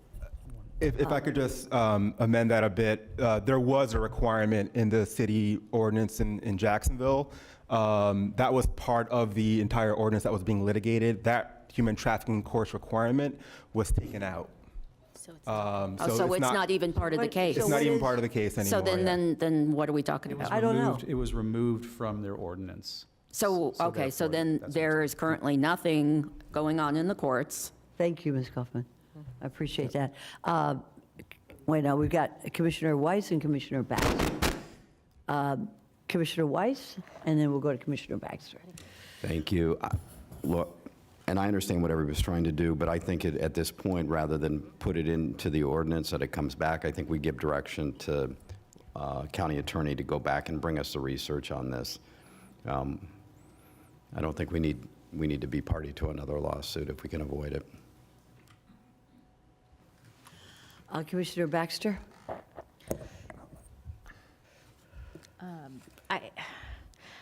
I tend to disagree. I think there are certain things we're standing up for, and this is one of them. I think when it comes to women being trafficked, it's one of the most atrocious things that can happen, and I think having them educated. Now, I do agree that I would like to, include the attorney's language with the motion and understanding that there's no current litigation pending on that. And I think that if you would please, Ms. Kaufman, follow up with us if after this motion we make it, that we do run into some further depth or problems, that would be greatly appreciated. Absolutely. We can still look at it and then come back to you if there's an issue. Plus, this Very good. ordinance has to have a final reading. Correct, and that's what I was going to say. We still need a final reading even if we amend this today. Very good. So I think that I would love to proceed forward, but I will wait. If there's any other lights or No, would I it be a think good that- time to make the motion? I think that I certainly respect and appreciate your statement on standing up for victims of human trafficking. And I think that we shouldn't be cowed by any other municipality or any other group in this state that wishes to weaken it at all. So we have great magic words from our county attorney, and I'm sure, Madam Clerk, you got most of those down, those magic words? We got it. Yes? Yes. Yes, she did. Okay, so why don't we proceed to a vote, Ms. Kaufman? And if I have a first by Commissioner Baxter, and I have a second by the Vice Mayor Marino, and all those for, anybody opposed, see that it passes unanimously. So why don't we send that over to you all, and the vote today is to approve on preliminary hearing, reading, and permission to advertise for a public hearing on July 2nd. So we will revisit this a little later. Commissioner Woodward, you're recognized. Thank you. Thank you. I just wanted to, as you're doing the research on this, I think it's important that we don't make it like a pass-fail course. It's information. So presenting a video is not Yes. Right. like watch, we have to answer questions on ours, but I mean, we do have a pass-fail, but in order for this, I think to not be like a course, it's information. So as you do your research, just do it as a way, how can we present the information to them? And then it's on them what they do with it. Understood. And I think that's very good, and I think that sort of softens it a little bit, too. Information is gold, and that's what we should do for any person who applies for a license in this Palm Beach County. I want to thank you so much for all you do on this. Thank you. This is tough, and it's very rewarding for all the people here. Thank you so much. Thank you. Okay. Thank you very much. We are ready to move forward on 5D1, Office of Equal Business Opportunity. I see you've been here patiently. Thank you so much. We are ready for a presentation. I know I received one the other day. Thank you.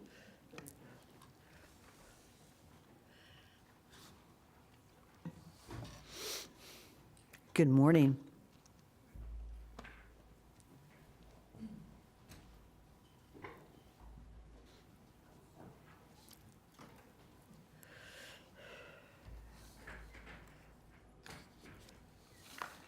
You're recognized. Good morning. Thank you, and good morning, Mayor Sachs, Vice Mayor Marino, members of the board, Administrator Baker. We're pleased to present fiscal year 2024 quarter two and the fiscal year 2024 semi-annual small minority women business enterprise participation reports. Joining me today is Tanya Davis Johnson, Director of the Office of Equal Business Opportunity, Alan Gray, Manager, Nicole Davis, Contract Analyst, as well as Richard Senna, Assistant County Attorney. I'd also like to acknowledge members of the EBO Advisory Board, including the chair in attendance. This presentation will provide a brief program overview of quarter two cumulative dollar spend with local, small, minority, and women-owned businesses, as well as a spend by industry. We'll also present the overall spend by commission districts, as well as the number of certified vendors by quarter, semi-annually, and by commission districts. I'll now turn it over to Ms. Davis Johnson, as well as Ms. Davis, to proceed with the presentation. You're recognized. Thank you, ACA Jordan. I would like to say good morning to Madam Mayor, Madam Vice Mayor, Board of County Commissioners, Madam Baker, and also Attorney Kaufman. Thank you. We will first begin with our why. Our why is to eliminate the disparity small businesses experience in public and private sector contracting. Our mission, to foster the inclusion of local SMWBEs in the county's procurement process, which influences the economic development of the county. Our vision, to be the most valuable resource and leading advocate for SMWBEs throughout Palm Beach County. We begin with our outreach events. For fiscal year 24, quarter 2, we had a total of 15 outreach events. Our outreach events is a tool used to generate interest in doing business with Palm Beach County and to encourage SMWBEs to become certified vendors. The outreach events are classified into 3 categories. General, which refers to outreach events marketed to the general public. These involve business-to-business networking, certification, and other training. Partnership, which refers to outreach and collaboration with other agencies, organizations, resource partners. Targeted outreach focuses on specific industries for specific purposes. Notification of these events are distributed through email, correspondence, and outreach events. Now we move on to certification. Certification is the process that OEBO uses to determine whether a firm is a bona fide, small, minority, and/or women business enterprise. Firms must satisfy the eligibility criteria for certification every 3 years to be recertified. The definitions for the SBE certification categories are as follows. SBE, Small Business Enterprise. SWBE, Small Women Business Enterprise. SMBE, Small Minority Business Enterprise. SMWBE, Small Minority Women Business Enterprise. The following charts will display the new certified, recertified, and overall certified for fiscal year 2024, quarter 2. For new certified vendors, as of April 1st, 2024, we had a total of 19 new certified vendors. Is it the pleasure of the board to read the individual certifications for the districts? No? Okay, thank you. For recertified vendors for fiscal year 2024, quarter 2, the overall total was 25 recertified vendors. Is it the pleasure of the board? No? It's okay. And the overall total is 44, and that includes new certified and recertified vendors, and that is for fiscal year 2024, quarter 2. The overall grand total of certified vendors for fiscal year 2024, quarter 2, is 677. We break that out by 266 SBEs, that's your small business enterprise, 206 MBEs, minority business enterprise, 64 WBEs, that's women business enterprise, and 141 SMWBEs, and that's small minority women business enterprise. Have any questions? No? Okay. I will then turn it over to Mr. Alan Gray.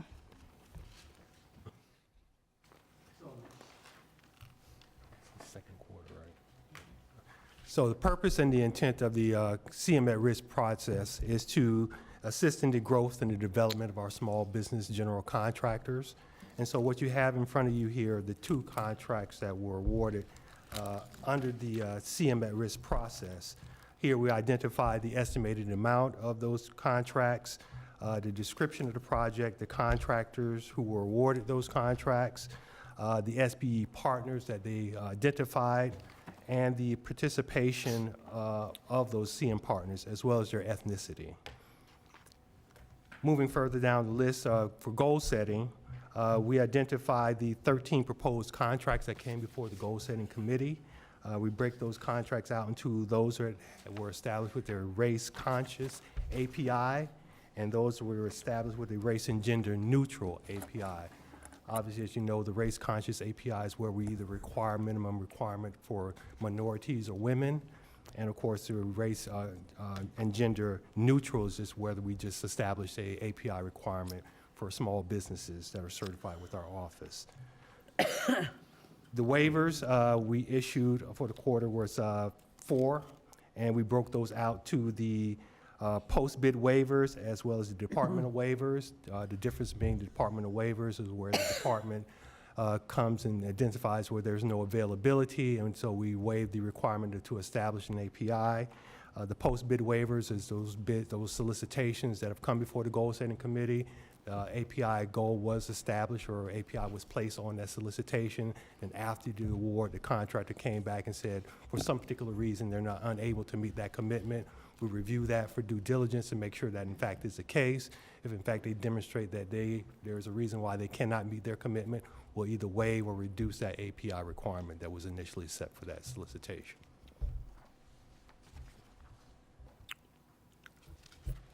Good morning. Slide 8. Slide 8 represents payments that were associated with the former SBE program. If you will recall, there was a suggested goal of 15% participation that was in place prior to the implementation of the EBO program. Total payments under the SBE program that are reported for this reporting period total $7.9 million, of which the total participation for SMWBEs from January to March fiscal year 24 amounted to $1.4 million or 18%. Of this amount, 14% or $1.1 million went to SBEs, 0.49 or $38,835.43 went to WBEs, which are our white females, 3.68% or $289,161.50 went to MBEs and include male and female. The distribution for these groups were as follows. MBE Asian received 2.82 or $221,700.89. MBE Black, 0.17% or $13,226.88. MBE Hispanic received 0.69% or $54,233.73 in participation. Slide 9 reflects the SMWBE non-exempt payments under the EBO ordinance. Total payments of $102 million, of which the total participation for this reporting period for quarter 2 amounted to $13,733,383.54 or 14.81%. Of this amount, 7.48 or $7 million went to SBEs, 1.84 or $1,704.44 went to WBEs, 5.49 or $5,083,596.37 went to MBEs, and the distribution for those groups are as follows. MBE Asian received 1.12% or $1,042,837.59. MBE Black received 0.86% or $791,706.84. MBE Hispanic received 3.44% or $3,187,229.76. MBE Native American received 0.05% or $46,322. And MBE Other 0.02 or $15,500.16. Slide 10. This reflects our non-exempt payments for both SBE and EBO combined. Those total payments total $110 million, of which the total of $15,427,204.51. Okay. Or 14%. I'm going to interrupt you just Yes, at this ma'am. moment. Thank you so much. I'd like to recognize Commissioner Baxter. Oh, thank you, Mayor. Just a couple quick questions while we're going over the numbers. I wanted to ask, it looks like it was slide 9. I believe we're on the next one now. You had, the total percentage at the top, the 7.48, you said there was a total of 13 million. So just so I'm breaking this down properly. So everyone that we are putting into this percentage qualified for the job, but it was awarded to that particular group? The payment was made in the SBE category for each group Correct. that we have listed. Yes, ma'am. So the SBE just being a small business owner, but they're non-minority? Yes. SBEs are predominantly white males. So the WBE, the MBEs, Black, Hispanic, Native American, Asian, they were all qualified to be awarded the contract, but it didn't go to them? No, that's not what we're saying. We're showing what payments were made in each of the categories based on contracts that they received from this particular SBE group. But payments are made based on who gets the contract, right? Right, but we identify the certified small business in a category. So you have your SBEs, which are predominantly white males. And so we show $6.9 million, or 7.48% of the dollars that went to SBEs. And then for your WBEs, 1.84%, or 1.7 million. And then we give you the breakout, but we also give you the combined total of MBE dollars that were paid. So we first give you the total combined for the ethnic groups, and then we break them out for you so that you can see where those dollars went to each of those minority groups. But, so these are on all contracts that would qualify, these payments are awarded based on they had to apply and get contracts for these amounts. I'm just making sure that the numbers, and so when you add them up at the bottom and we get to the 14%, is that all the previous added together? So this 14.81% is a total of everything from SBE to MBE other. That is the entire total of the dollars that were spent with certified SMWBEs. And they all had to be approved for the contracts to get awarded that. I guess what I'm trying to find out are how we are awarding, these are still monies awarded and contracts awarded based on a criteria that the county sets via ordinance, correct? And so then they're placed out. I'm just making sure that everything is adding up and cohesive, so thank you. Thank you so much. I was going to say Commissioner Baker. Ms. Baker. I wanted to make sure that Commissioner Baxter got the answer you were seeking. But I want to be clear on it. These are the dollars that were actually expended, checks written to these particular companies. They may have been a part of, let's say, a bid or an award. They may be, a few of them may be primes, but for the most part, they're subcontractors that ended up getting paid. And so as you approve contracts, those contracts include whomever the prime is and then whoever the subs may be. And so we ensure that when they were approved and awarded certain points, because they included SMWBEs, they stay on there. So when the invoices come in for the work that has been done, that prime submits that invoice, but he also submits Schedule 4 that lays out who did the work and how much they should get paid out of the contract. So that's where these numbers are coming from. That's the percentage of funding that they receive for the work performed on a particular project. Thank you. Vice Mayor Marino. Thank you. I'm fine with you sharing the percentages. I don't think you need to read the dollars into the record. It's So you just want just the percentages are fine. Thank you. Very good. Thank you, Vice Mayor. Commissioner Woodward. Thank you. Just for further clarification on the ones that we're working on, the slide 8 is the SBE program, and then slide 9 is the new ordinance. What year was it again that we're working from with the new ordinance? 2019. 2019. Thank you. So the slide 8 it's older contracts that are probably multi-years contracts, which is why the dollars are still there. And I know I asked in my meeting with you, you don't have to have that answer today, but how much of these outstanding contracts do we still have where we're still working on the old ordinance? Was a question. I'm sure once we get it, she'll share it with all of us, but these are old numbers on slide 8, and then since 2019, all new contracts, payments that we're receiving, or they're receiving, we're paying out in the new ordinance. Under the new ordinance. Thank you. All right, very good. I think I interrupted someone, so you may just go ahead and resume. All righty. So total payments made under non-exempt contracts for the EBO I went through this one, didn't I? Through the definition? And, Okay. So I'm moving on to page 10. and we have all these numbers right here. Yes, that you ma'am. just- Yes, ma'am. All righty. So non-exempt payments, SBE and EBO combined, we had total payments of $109 million, well, $110 million. And we had 14.03% participation by SMWBEs.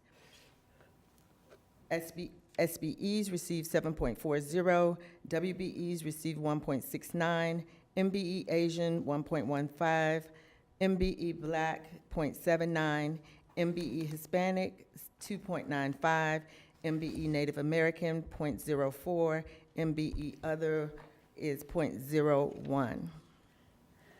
Onto slide 11, we are talking about SMWBE exempt payments. These are payments that are exempt to the ordinance. They are not subject to the EBO ordinance, and those include your sole source, your emergencies. It could be government contracts, it could be grants, but those things are not subject to the EBO ordinance. And I'm gonna interrupt you once again.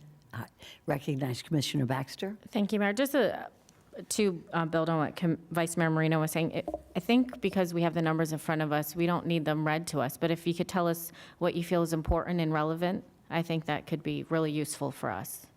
Thank you. Sure. So, do you want me then to go through the slides or just to point out some?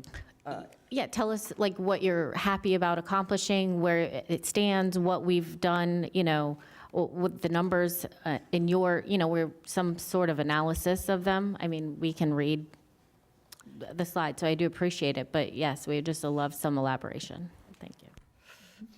So one of the things that we are particularly proud of is certainly the CM at Risk program, because that serves as our mentor protege program. That is where we talked about a little bit earlier about how prime contractors can select a CM partner, and this serves as mentoring, and this protege gets an opportunity to review and to actually learn about estimating, how to bid, how to respond, sustainability of businesses. So we're particularly excited about that. As you can see from the numbers that are on the charts, there are still improvements that need to be made. We still have fairly low participation with our MWBE vendors, and so we'd like to see those numbers increase. While we are making strides, there are still increases and improvements that we can see and make. On slide 13, we wanted to provide for you a breakdown of the participation report by industry. As you said, you can see the numbers, and we have 12.48% in construction for SMWBEs, and then we know that we are improving in the area of participation and utilization in our professional services CCNA, which are our consultants that are architects, engineers, and surveyors. So we know that we are seeing some improvement there, but there are still, areas in which we would like to see increased participation and utilization. And in seeing that, we are reaching out to our resource partners. We are reaching out to the small business community. We are sharing with them the opportunities that are available. Information is on our website as it relates to items that have gone to goal setting. So we provide forecasting opportunities for our small minority women business owners, hoping that they will take a look at the items that have gone before the goal setting committee. And if they have an interest in responding to that solicitation, they will have the information so that they can make the best decision for them. How far would you like for me to go through the semi-annual report? You have the Well, numbers? I think right now, what we could do to expedite it is if anybody has any questions or concerns, this is, by the way, this is an excellent written presentation. Even though it's a little small, the print, we all have glasses. Note-taking. But it is, you really have prepared an excellent presentation for us. So are there any questions or comments by anybody on the board? Commissioner Woodward, you're recognized. Thank you. I would like to thank you for the presentation, and I know that we discussed in our meeting, and I'm probably everyone has met with someone about technology that could be used for this department, and I fully support looking into that, potentially doing a pilot, because I think what you guys do, a lot of it's tied up in doing reports and data management and everything, which we can use technology to do that part better, and you can actually be working with our small businesses. Some of that hand-holding we were talking about, because we used to have that binder back there that Commissioner Marino, or Vice Mayor Marino has us looking at eventually, large contracts, and our small businesses, a lot of them are owner-operators, so helping them through, getting through a few rounds of contracts, I would like for your time to be freed up more to work with them in that. So if we could work at getting technology so you don't have to do as much of this and can work with our businesses more, like if the rest of the board wants to pipe in on that. But I do support you getting those services so that you can help our businesses more human interaction with them, because like we've discussed, a lot of these people, they don't have a back office that can help them through doing a contract with us or going through insurance. There's a certain amount of help we need to get them to that level. And I think you guys are primed to do that, and I support helping that. If I may share with you. Oh, absolutely, go right ahead. We did place in our budget dollars for data management, which will assist and actually provide those categories. In order for us to be able to deliver any type of report, it has to be a system that it has to be provided through a system that can provide specific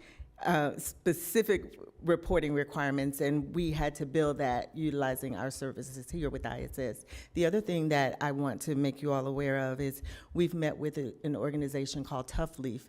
Tough Leaf has indicated that they have this resource of this database of vendors that they can share with us, and so we will meet with them on the 17th of June to further discuss their offerings and potentially do a pilot program so that we can just see if this is really a beneficial offering to us.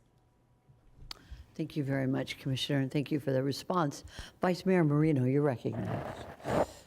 Thank you. I don't know if you can answer this question, but I'll give it a shot. Okay, so you said on the bottom of page 5, it says that we have certified vendors, 677. If you take out the SBEs, that leaves 411. Did I get that math right? That we have 411 certified vendors with the county right now?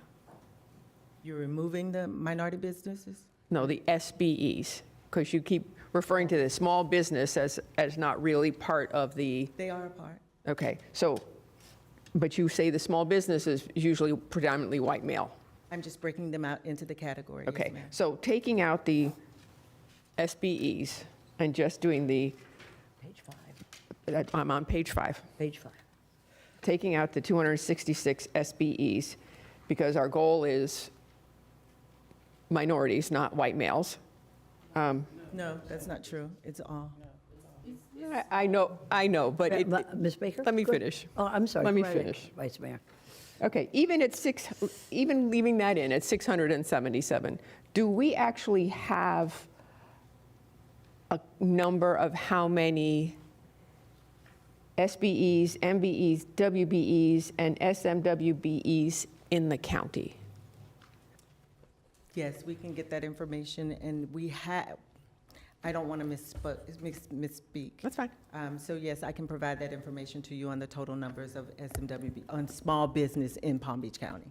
Okay. To all the commissioners, please. And if it's possible, break it out, because you have it broken out here. If it's possible to break it out for the entire county, because then it gives us an idea of, we're going through all these machinations for 677 businesses. What if we have 2 million businesses? Now, I'm trying to wrap my head around what we're doing.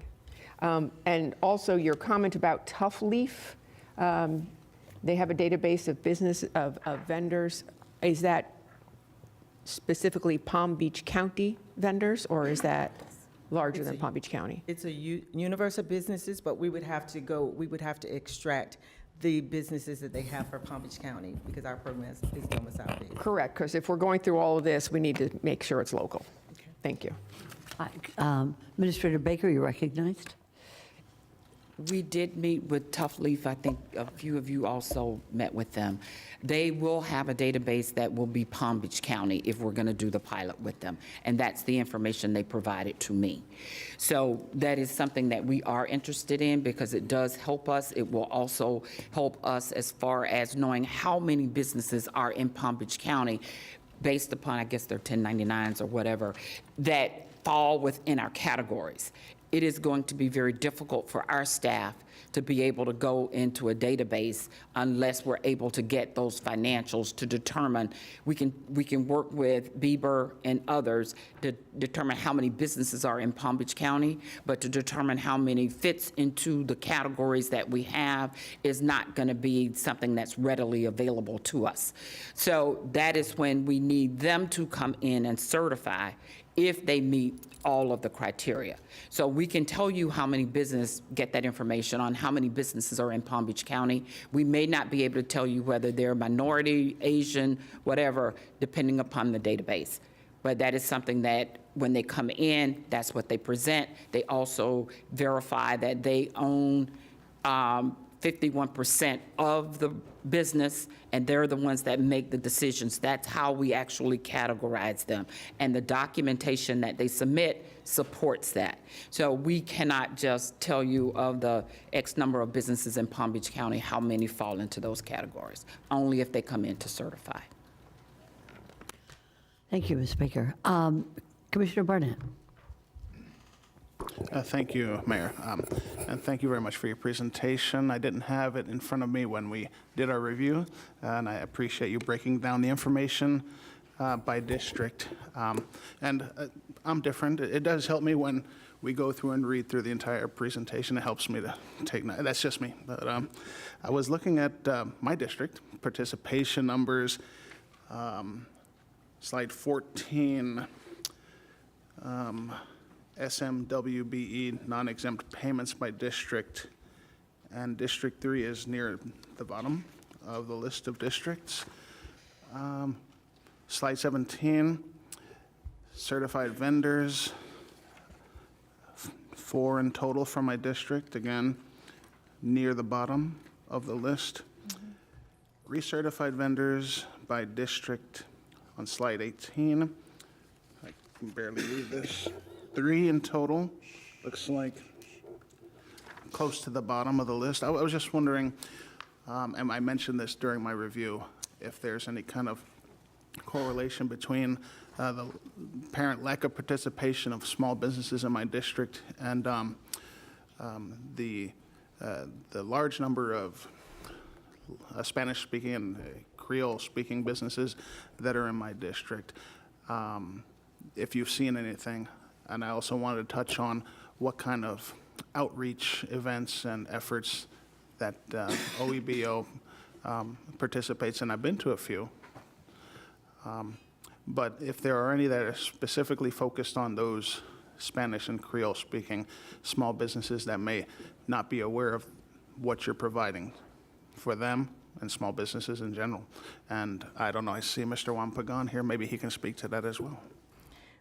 Mr. Pagan, you're welcome to come forward, but we do work with the various chambers of commerce to present outreach events. So what we present to them are how to become certified, how to do business with Palm Beach County. We talk about the requirements for certification.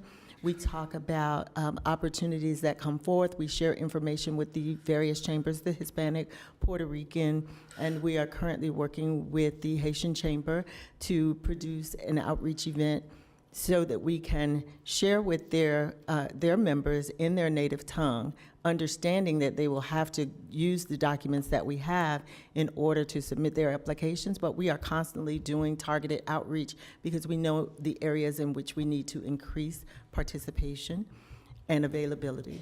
All right, I'd love to get some information on those outreach events, and if it's okay, Mayor? No, that would be, that's what we're here. So if that it's could okay. help your residents, and that's what we do here in the county. And I know So Mr. absolutely. Pagan, he's the head of the Florida Hispanic American Chamber of I know, Commerce. I know. If you're willing, sir, I'd love to hear from your perspective as well. You're recognized. Good morning, sir. Good to see you again. Thank you very much. And one of my guidelines that I use on every day when I go out, it so happens this is my quote-unquote business Bible, okay? Thank you. Because this is what the guidelines, how do you get registered? Because a lot of these small businesses is as big as 2 owners if you have a meter in the room.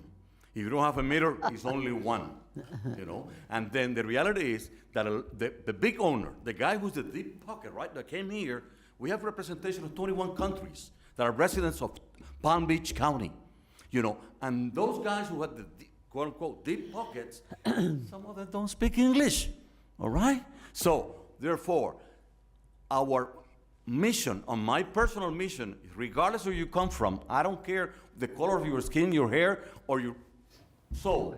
It is about how do we hold hands together, how do we move, how do you get to comply, register, and take advantage of the opportunities, because the budget that the county has to work is amazing. You know, I've never seen so many zeros in my checkbook, you know? So it is about how do we hold hands, how do we work together, you know, and this is helping each other, regardless of where you come from.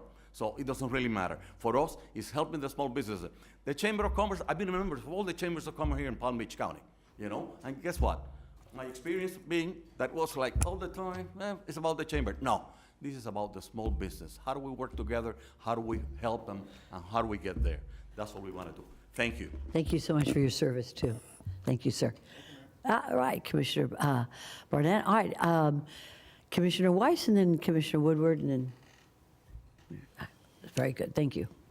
Yeah, thank you, and let me second my colleagues' comments on technology. I met with a vendor, I might be the same vendor you all are meeting with, went over and pretty much automated the entire process, which I think is very important, that you are, what really needs to happen is the outreach. I mean, to get the people engaged and help them, and I think that's really, rather than, you know, it's important we have the reports to see how we're progressing, but to have your time, the most valuable thing you all do is actually working directly with people. So I just want to echo that. So thank you for the report, and you know, let's keep going forward. Thank you, Commissioner Weiss. Commissioner Woodward. Thank you. I just wanted to add a little bit, the vendor that I met with, one of the reports that they pulled in the office was they only would be pulling from small businesses who have certified with another agency. Correct. So, and I know a lot of businesses will certify with an agency when they want a project. So like if they want to bid on a specific project, they'll bid with the school district or Lake Worth Drainage, Fish and Wildlife. So they have the ability to put parameters on businesses. If they've certified with, you know, these top ones, Sure. They can pick the categories. I mean, it's very much like they're in control. And then they still need to certify with us because they'll have to prove that they're here in Palm Beach County and, you know, a few more depending on because we share the paper, what do you call it, when they don't have to do the full report or the full application. Interlocal agreements. So, I mean, they already have a number of interlocal agreements and could pull from all of those certified vendors. So we have the ability to expand our pool without saying every small business in the county, but anyone who's ever certified with another government agency has taken at least one step and has, you know, done this work. So maybe they just haven't bid with us because the project hasn't been there yet, but it opens the door for them to be able to reach out with specific certifications and, you know, again, just ever expanding our pool of small businesses in this county. So I'm very excited to hear how your meeting goes. Thank you. Thank you, Commissioner Woodward. Commissioner Baxter, and then Commissioner Bernard. Thank you, Mayor. I wanted to just reiterate, I fully support technology. I also did meet with Tough Leaf. I thought their program did a phenomenal job. And it can also help target potentially some people that are certified that we haven't reached, which, forgive me, I had to use the restroom, but maybe That's you already okay. discussed that. So I think that would be absolutely amazing. I just wanted to add on to that. And anytime we have these, even if we can't, and obviously, I don't want to be able to change information, but I think anytime we can log into a system and pull our own reports, and we're not having to use your time to do that, I think is amazing. So if this technology can allow kind of an interface of us to pull our own reports, I think would be phenomenal as well. Is that something that you can provide for us? so that we could, We will work through it. you're going to work on it, right? With the new system. Excellent. With the new system would be excellent. And a new system is included in the budget we'll talk about this afternoon. Excellent. Thank you, Commissioner Baxter. Commissioner Bernard, you're recognized. Thank you very much, Madam Mayor. I want to thank Connie Davis Johnson and the whole team for presenting this presentation to us. And as the board mentioned regarding technology, I hope that we're able to embrace the technology so that way we can continue to provide more efficient information, so that way we're able to get that information to our residents. Just one quick question. I see that there's an improvement in the CCNA.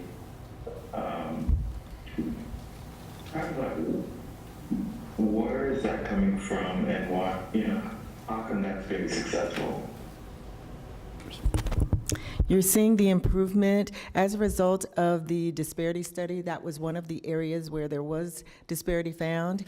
And so we have the ability to place we have the ability to place an API as well as a race and gender conscious API. And so that's where we are seeing the increase and the improvement in the area of CCNA contracts. Thank you so much, Commissioner.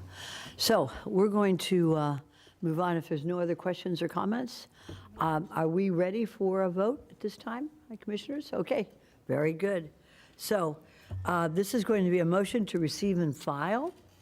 And do I have a first? I have a first from Commissioner Woodward. I have a second from Commissioner Barnett. All those for, anybody opposed, see that it passes unanimously 7-0. Thank you for your excellent report. And we look forward to the item in the budget for technology. Thank you. Thank you. All right, we're moving right on to 5E1. The staff has been very patient. And Ms. Kaufman, we are going to have 5E1A and B at this time with one vote. Commissioner Weiss, you're recognized. Yeah, Mayor. I'd like to. I mean, this is an expansion of a CRA, but it's. I think the key point of this is the town and the CRA have agreed to exempt the county from remitting tax increment revenues to the CRA and Redevelopment Trust Fund for all real property located within the two new expansion areas as identified within the FON, as memorialized within the proposed ILA. So with that, since this has no impact on our revenues, I think the most interesting thing that I would like to know, I'm going to go ahead and make a motion to move 1A and B, but my question is why? Right. Why are they creating an expansion of their CRA? Does anyone have an answer to that? I think we have the answer right here. Oh, wait, did you want to say something, Ms. I just Kaufman? wanted to make sure that if we have any comment cards, we're taking care of that. Okay, I take care of that. All right. Sir, you're recognized, Mr. Rutter. Mayor, good morning. Yes, I heard that question yesterday in reviews. We do have representatives from the town of Lake Park, and I think they'd be best addressed and best positioned to answer that question for you. Do we have somebody here from Lake Park? Do we have any okay. Good morning, sir. John D'Agostino. Good morning, Mayor and County Commission members, Virginia, and staff. We have been going back and forth on this issue of why we need to have an expansion of a CRA if we are not having a contribution from the county.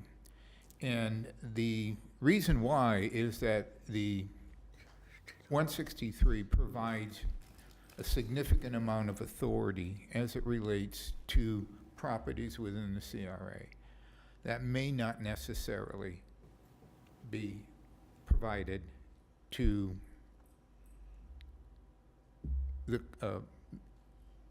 the individual properties outside of the CRA. So for example, if I was a town and I wanted to purchase a piece of property and turn it over to an investor to develop, I couldn't do that if I did not establish a CRA. And so we still want the powers that allow the CRA to function as a developer, as an investor, and to encourage those types of initiatives and activities in those two new CRA areas. The reason why we're doing this, and I'm a firm believer that every CRA should work themselves out of relying on outside revenue, either from the county or from somebody else. Our purpose is to eradicate slum and blight. That's our purpose. We feel that based on the developments that are coming into the town of Lake Park within the existing CRA, which amounts to about 1,300 additional housing units in the downtown area, the potential for a train station in future years, the fact that we have a mobility plan that will be in place that will help move people in and out of the CRA in a more efficient, effective manner. We expect to have additional development occur within the existing CRA and also outside of the existing CRA that we're going to be able to afford to provide those types of matching funds, TIF funds, in a way that's going to allow the entire area, including the new CRA area, to flourish as we eradicate slum and blight over the next 15 years. After that, all of that property is going to revert back to the town, and that tax base will continue to increase and contribute to the town coffers. Good. Does that answer Does that your answer your question? Yeah, perfect. Also, I want to make one other point in all of this, and I had a very productive conversation with Commissioner Bernard regarding the boundary area between Riviera Beach and Lake Park. So Lake Park is working on a housing rehabilitation project and program. And today I'm joined with the mayor of Lake Park, Roger Mashad, and Allison Justice, who is our administrator in the CRA. These programs are going to come before the board of directors for a vote and eventually to the commission for approval and implementation. Once we do that, we expect to meet with the Riviera Beach CRA, say, here's our program. This is what we're doing on your border. We are asking you to potentially do the same thing on your border so that we don't have that visual disparity between one side of the street and the other side of the street. And so that's, in a nutshell, what we're doing, but we hope to become a model for other CRAs who want to work themselves out of business as they eradicate slum and blight. Excellent. Excellent. That's it. That's it. Anybody have any Questions? questions for the gentleman? Thank you so much, Mr. D'Agostino. Thank you, sir. Thank you. Okay. Are we ready, colleagues, to receive a presentation, or do we want to proceed? I think that few minutes there kind of explained everything to us, and I appreciate it. Thank you, Commissioner Weiss, for bringing that up. So if there are no questions or comments to the staff, I think we're ready for a vote. And the vote's going to be 5E1A and B, and it will be a motion to adopt those items. And I see a first from, Well, Madam Mayor, I believe Commissioner Weiss first, so I'll second it. so he did. Seconded it. And we have a second already. All those for, anybody opposed? See that it passes unanimously, 7-0. Thank you very much. Thank you, Commissioner Weiss. Okay, we're moving on to the last item on today's regular agenda, which is 5F1.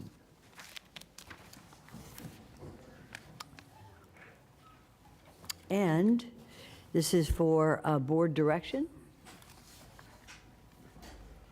Shall we go ahead and start with the presentation? Is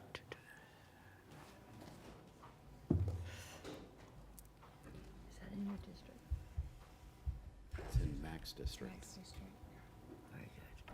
Okay, good morning, you're recognized, Ms. Aloya. Good morning, Mayor, Vice Mayor, and Commissioners. It's me, Ayala, Director of Facilities Development and Operations and Assistant County Administrator. With me today is Eric McClellan, Director of FDO Strategic Planning Division, and Mike Jones, Chief Assistant County Attorney. We also, once again, have representatives from our design consultant, Siskovic, in the audience, should they be requested to address any specific questions. This item builds upon the workshop presentation of August 29, 2023, regarding the South County Administrative Complex Redevelopment Project on Congress Avenue in Delray Beach. Our intent is to present you with the results, number one, of the outreach efforts conducted by staff, number two, the results of the parking study, number three, a conceptual funding plan, and last but not least, to obtain board direction regarding project development. As you know, this is a project that has been in the works for many years. Eric is the only current FDO team member that has been engaged in all past presentations regarding this project. Therefore, no one better than him to provide you a brief summary of the historical development and the studies completed. Eric? Thank you, Ismi, and a good morning to everyone. To briefly recap, the board has been considering the potential redevelopment of the complex since 2006. At that time, the county and city jointly funded planning for a redevelopment plan for the then existing and known future county uses, with the goal of replacing most buildings with new in a form that would be consistent and enhance the city's vision for the Congress Avenue corridor, that made access to transit easier, and that resulted in about 5 acres of land that could be disposed or surplused for transit-oriented development and residential uses. The recession stopped that plan from moving forward for a decade, and the county's current and projected needs have changed throughout the years, requiring an update to that 2006 plan. From 2016 to 2017, while drafting the project plan for the infrastructure surtax initiative, the board decided against funding redevelopment of the complex in favor of other needs and priorities, and opted to upkeep the existing facility, assigning $6 million for that purpose. Staff has continued to commit the funding conservatively to preclude the potential for lost investment while sustaining facility ongoing operations. In recent years, a renewed interest in redevelopment of the site has been conveyed to staff. Therefore, a total of 5 workshops have been conducted with the board between October 29th of 2019 and August 29th of 2023 towards arriving at a master plan for redevelopment of the complex. During the last workshop, staff and its design consultant presented to the board 3 conceptual master plan options, all of which attained the previous board direction of consolidating government operations on site through vertical construction in order to maximize the total land area that could be disposed, be it through a ground lease or a sale, to a private redevelopment partner for construction of a housing-oriented mixed-use project. Following staff's presentation, the board articulated a clear preference for conceptual master plan option number 1, which provides for approximately 14 acres of the site to remain in government ownership and use, while retaining more or less 10 acres to be made available for private development. Staff was directed to prepare a funding plan for the estimated project costs, and in so proceeding, to engage with non-county agencies on site to explore potential collaborations for project development, be it through financial contributions or grant opportunities. Considering the construction of structured parking is one of the project's main cost drivers, staff recommended and was authorized to pursue a parking study to right-size the number of parking spaces required to support the resulting program and conceptual redevelopment plan option number 1. Speaking of programming, recall that was completed and presented to the board during the August 2023 workshop. This slide identifies the county entities, constitutional officers, and governmental agencies and partners that are anticipated and are being accounted for. In addition to those with an existing presence at the complex, it was discovered that the property appraiser, county fleet management, and county radio also have emerging and future needs for full accounting. The tax collector is not included, since that office is planning for its own off-site facility. This slide details the results of surveys, interviews, and standard space planning practices that informed the redevelopment program. You once again see a need for approximately 223,000 net square feet of building space in year 2050, which is now a time horizon typical for master planning. As we shared with the board in August of 2023, when the programming needs are graphically portrayed on the basis of square footage by government entity, the Florida Department of Health, or DOH, is the largest existing and projected operation, demanding a 34% share of square footage. Board of County Commissioner departments account for approximately 30%, PBSO 11%, property appraiser 5%, supervisor of elections 3%, and 9% for common or shared spaces, such as lobby and conference rooms. This does not account for building circulation and system support spaces that would factor into gross building square footage, or the exterior space demands of PalmTran, SFRTA, parking, and typical ancillary site improvements. Under Master Plan Option Number 1, all governmental uses remain on site. On this slide, and the ones that follow, north is to the left of the screen. Therefore, as you can see, the public uses become located on the south and southeast portions of the complex. To the north and northeast portions of the complex, which front Congress Avenue, are allocated for private development. The DOH and general government uses are intentionally located in separate buildings in response to real and perceived operational considerations, the recommendation and strong preference of the end users, and board support previously provided for this format. So what you see here is a 2-story facility for DOH, positioned behind a 4-story facility for general government.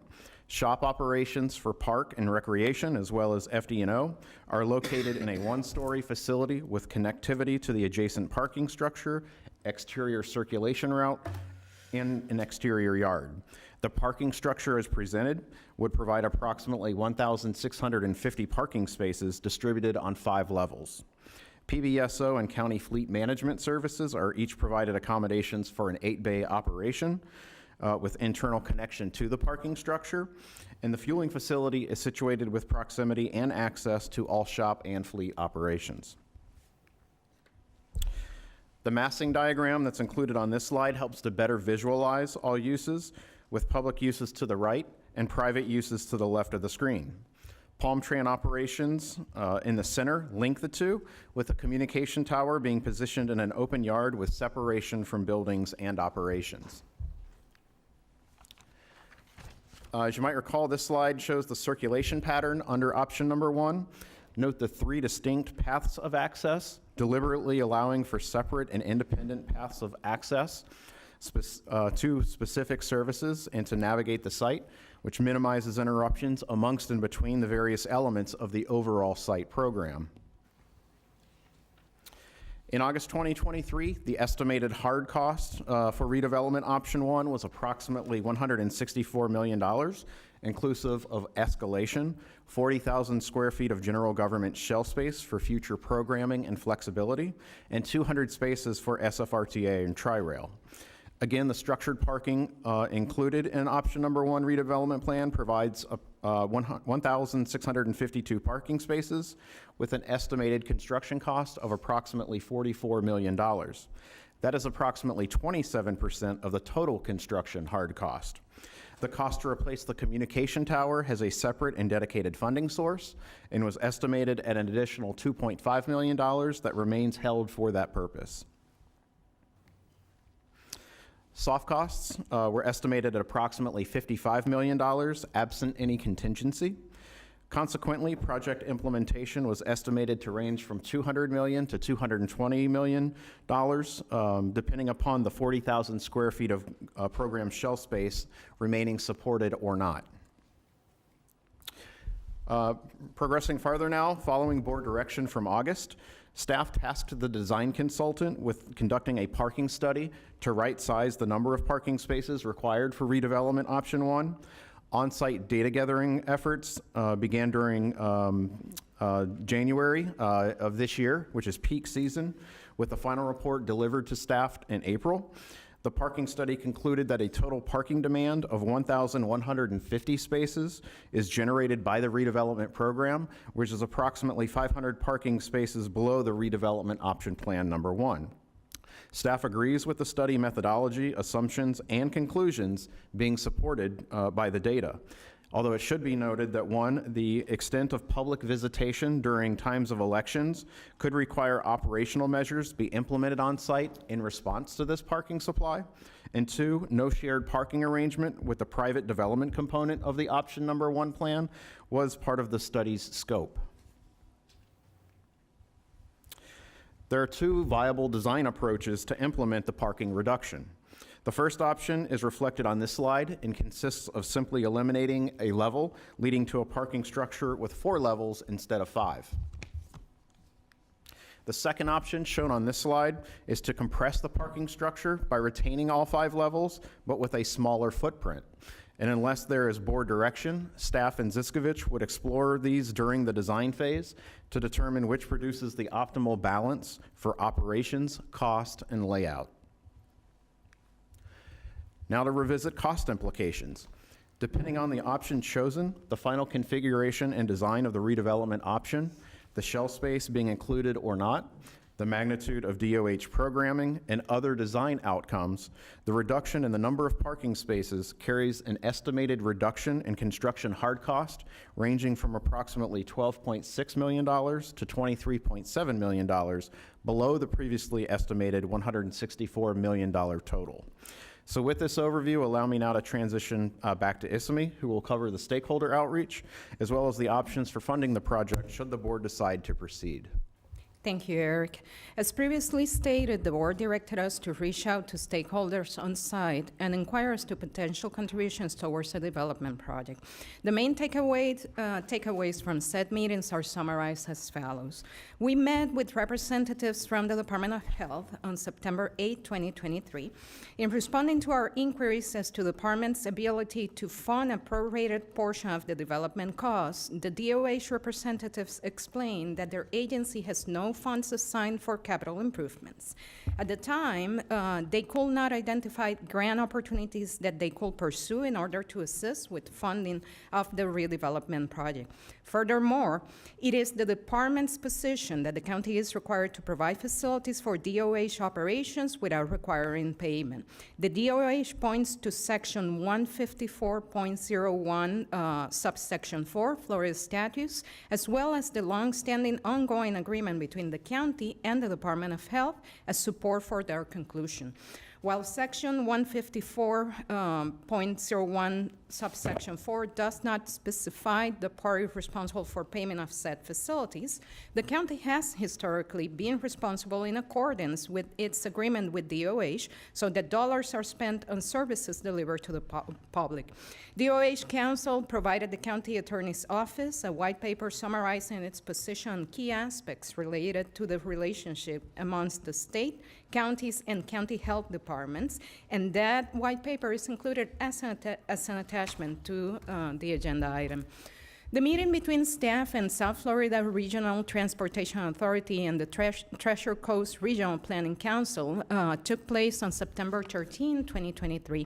In responding to our questions as to SFRTA's ability to contribute towards the construction and or maintenance of the 200 spaces it has requested be included in the redevelopment program, SFRTA representatives indicated that the agency has no funding available to contribute. Staff further inquire as to the agency's intended uses for funds it aims to obtain through several requests for proposals for redevelopment of their sites, which the agency had ongoing at the time we met with them. SFRTA representatives indicated that the intent had already been defined and it was to allocate to their own budget to better balance it. SFRTA representatives indicated that they will be willing to revisit the number of parking spaces requested and the possibility of charging a fee after a given level of use exceeds the given number of base hours to be determined. Furthermore, the agency represented that it will be willing to assist the county in pursuing grants towards implementation of the redevelopment project. As it relates to the city of Delray Beach, we met with them on September 11, 2023. In addressing our questions as to the potential impacts to the Live Local Act that it could have on the redevelopment project, city representatives explained that the site already has the highest density allowed. However, an increase to 70 dwelling units per acre from 50 could be possible if the development is based on residential accommodations targeting 120% of the area median income. We inquired if the city had any incentives available that the county could apply for as part of the redevelopment project. City representatives indicated that no economic development programs are available at this time, nor will the city recommend, or the staff recommend, the possibility of tax sharing, as city government will see the property returning to the tax roll as an opportunity for the city to further support the services that is called to provide.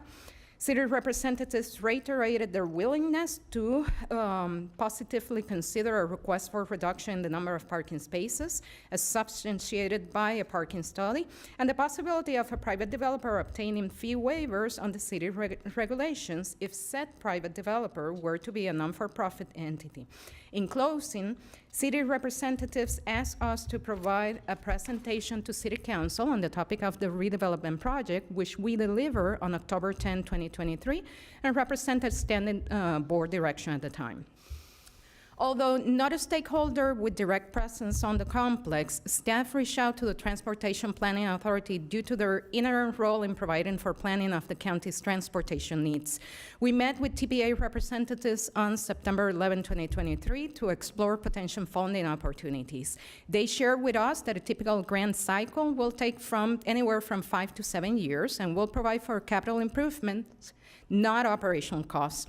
To pursue grant opportunities, the project will need to be included in the long-range transportation plan and the transportation improvement program. TPA representatives noted that due to the planning cycle spanning over 5 to 7 years, new projects have a lower likelihood of securing funding. They need to basically get in line.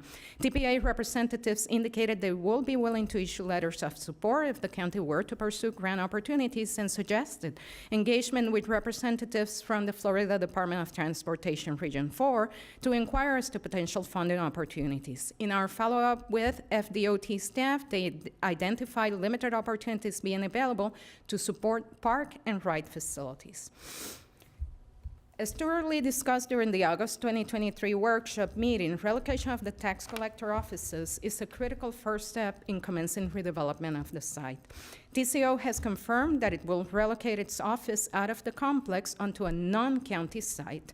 During the February 2024 Board of County Commissioners workshop meeting, while providing comments on a separate matter, tax collector Ann Gannon indicated that negotiations for the property it was trying to acquire back in August 2023 fell through, where a new property had been identified and negotiations to acquire it were underway with a projected closing date of August 2024.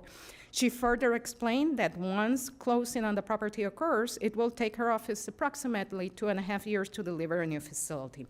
Assuming that timeline holds, the earliest the current TCO facility on site will be located is now approximately spring 2027. In prior board meetings, staff has been asked about the status of this project in relation to unsolicited proposals received.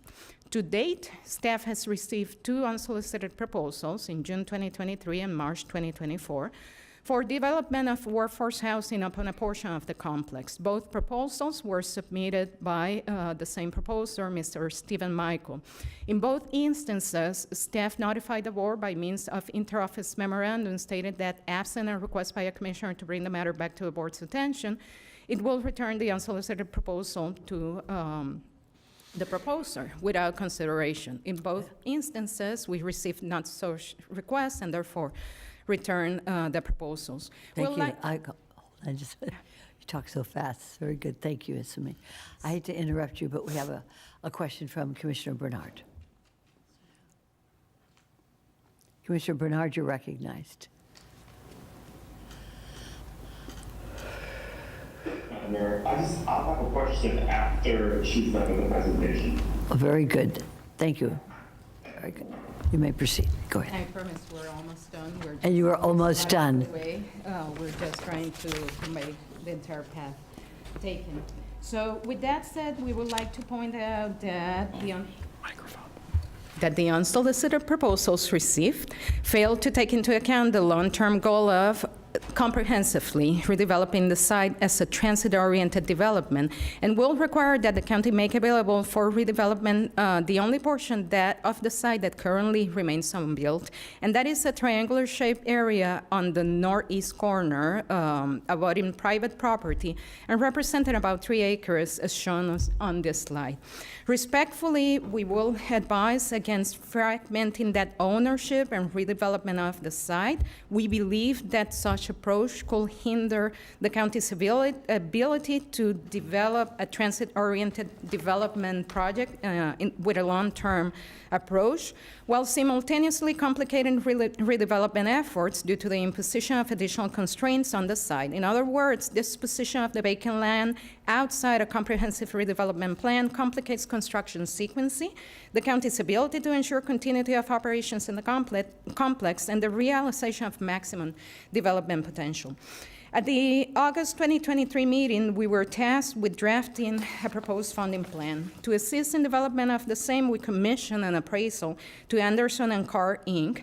to assess the potential disposition of approximately 10.4 acres of the site for mixed-use project.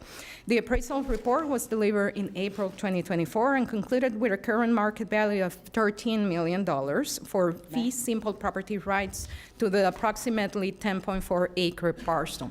The highest and best use was determined to be commercial or mixed use. Issuing bonds to pay for the redevelopment project remains an option to fund this project. On February 28, 2023, during a board workshop meeting, staff presented an overview of the county's capital budget and the proposed bond projections. At the time, the board conceptually approved the eventual issuance of an $80 million not ad valorem bond to fund the redevelopment of the complex, which has since become reflected in the capital improvement program. Assuming the board authorizes staff to pursue a reduction in the number of parking spaces required for the redevelopment project and applying the associated construction savings, staff had its financial advisors forecast the impacts of issuing a $180 million bond with a 20-year repayment structure. The resulting annual debt service equals approximately $13.2 million with an estimated cost of $263 million approximately. As it relates to obtaining financial contributions from current stakeholders, the same appear unlikely at best. All stakeholders indicated their respective inability to contribute towards the implementation costs of the redevelopment project. In the case of the Department of Health, it is DOH position that the county is required to provide for its facilities pursuant to statutory and contractual obligations. In the case of SFRTAs, SFRTA. Based on historical experience and the agreements the agency has reached in other development projects, we continue to question their ability to contribute towards the development of the project, as well as the operational implications to county programming by incorporating a deficient supply of parking to support the collocated Delray Trail station to remain in operation. As it relates to grant opportunities, the same do exist, but as typical, funding allocation and the magnitude of the same are not guaranteed nor immediate. Typical transportation grant planning cycles range from 5 to 7 years. Therefore, our ability to pursue grant opportunities will be a function of direction to be provided by the board, as it is as to require time and off the redevelopment project. Grant sources can also create some additional implications as it relates to procurement and how to phase the work. In light of the information gathered and analysis performed, if the board desires to proceed with the redevelopment project in the immediate future, the only available path will be to issue bonds to pay for the same while simultaneously exploring grant opportunities. In addition, nothing precludes the county from pursuing state appropriations to help fund the costs associated with the proposed Department of Health and/or SFRTA facilities. In a closing note, before proceeding to our request for direction, we deem it valuable to revisit the timeline for this project. If the board were to direct staff to proceed with the redevelopment project, We will work with our consultant in developing a formal phasing plan to ensure that construction proceeds without impacting existing government operations. However, as has previously been stated, all redevelopment options presented to the board during the August 2023 workshop meeting included the preferred option 1, required TCO tax collector to relocate in order for construction to commence at no consequence to other operations. Based on the information provided by the tax collector, said relocation will not occur at best until 2027. Therefore, if the board were to direct staff to proceed with the redevelopment project, we estimate that the next 3 years will be spent in design, permitting, issuance of requests for proposals to select a private redevelopment partner, as well as a construction manager to handle the public side of the improvements, and exploring and applying for grant opportunities. No construction work will proceed until tax collector relocates. Consequently, if her tax collector gets delayed, so will our project. In light of the information provided, we are requesting direction regarding implementation of the redevelopment project. If we are directed to proceed, we ask for confirmation that option number 1 remains that preferred option by this board, and if to include or not the shell space that is proposed. If the project is to move forward, is this board interested in issuing bonds? Should we further engage with SFRTA to request a financial contribution? Should we pursue a state appropriation to help fund the OH and or SFRTA facilities? As it relates to disposition of the property, is there a preference for a ground lease or fee simple disposition? I'm obviously speaking as to the private component of it. Said arrangement ties back to a type of residential product that can be made available, be it lease or ownership. If staff is directed not to pursue the redevelopment of the complex at this time, then we recommend we be authorized to proceed with the necessary renewal and replacement activities as authorized and funded under the infrastructure sales tax approved project plan, as well as replacement of the communication towers envisioned by master plan option number 1, and which remains funded. This concludes staff presentation, and as usual, we will gladly take any questions as this board deems it appropriate. All right, thank you so much, Isme.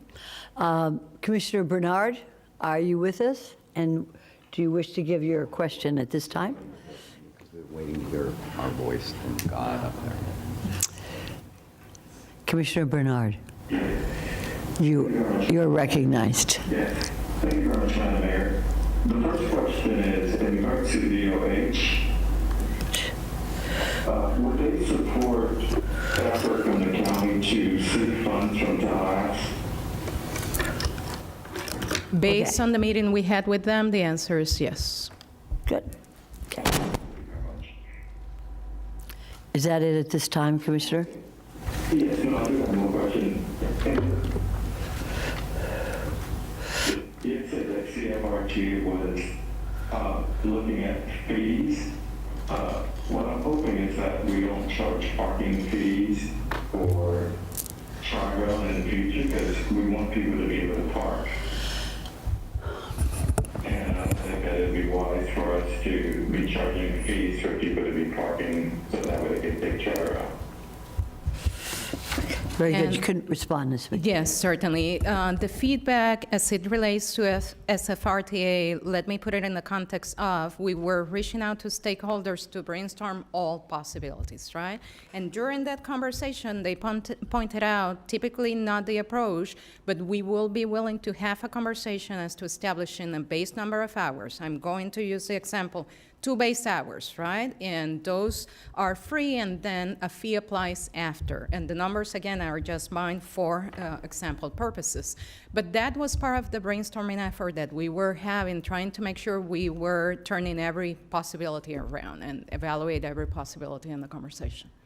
I'm sorry, Isme, I didn't understand your answer. His question was, and I concur with the question, about parking fees for those who wish to use Tri-Rail. Can you give us a simpler answer at this time, if you have one? Could I, as I sit You on the go board? ahead, Commissioner Woodward, go right ahead.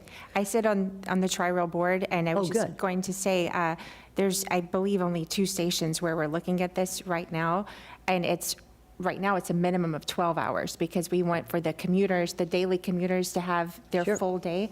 It's the ones who are parking there and then going to the airport. So they're leaving their cars parked for multiple days. So this would only be to eliminate people who are parking at our train stations and leaving their cars instead of paying the airport to park.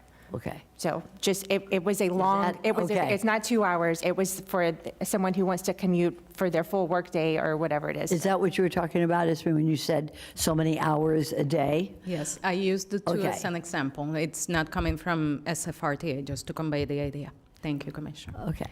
And by the way, if this, and I'm looking also at my colleague, Commissioner Woodward, who enforces this? In other words, we're going to have Tri-Rail will have to be there to enforce that somebody is a commuter on the rail and not leaving their car there rather than pay fees at the airport parking. Okay, excellent. I'm sorry, go ahead, Commissioner Bernard. Thank you very much, Madam Mayor. In regards to the unsolicited proposal, I support staff in terms of not piecemealing this item. Since we're trying to do a transit-oriented development, I think that we should just proceed with option one and not go with any unsolicited proposals until we're prepared to basically, do an RFP for the remaining 10.4 acres. And I support option one and support the funding plan that's originally. Thank you, Madam Mayor. Thank you, sir. Commissioner Woodward, you're recognized. Thank you, Madam Mayor. I did have one question about the parking garage, which I think would be probably part of the design element. But I know there's a number of new parking garages that are being built that are having the ramps outside so that the parking structure, each floor is flat. For in case in the future, if the trend continues where we need less parking, we could use those floors in the parking garage for future development as far as close it up and put offices inside of it. So, with the parking study, it's already reduced at 500. And as the time goes by, who knows what the future holds, but I would like to not limit it ourselves. Hopefully this building stands for a very long time. So if we build the structure where the top few floors become office space instead, just have them look at that, please. And of course, give us the cost implications of that as well. We will work with our consultants if directed to move forward. That's an excellent idea. And I just want to make sure that we do consult with the fellows, the company, so that we can see that. That parking is vital. It's very vital. Commissioner Weiss and Commissioner Baxter. Thank you. Thank you very much for this presentation. I'm sure you can do it in your sleep. You've done it so many times. All right, let me go through your list of requests for direction. I still support option one. I do believe the parking reduction should be applied. I do agree with the 40,000 square foot of shelf space to be included. Bonds should be issued.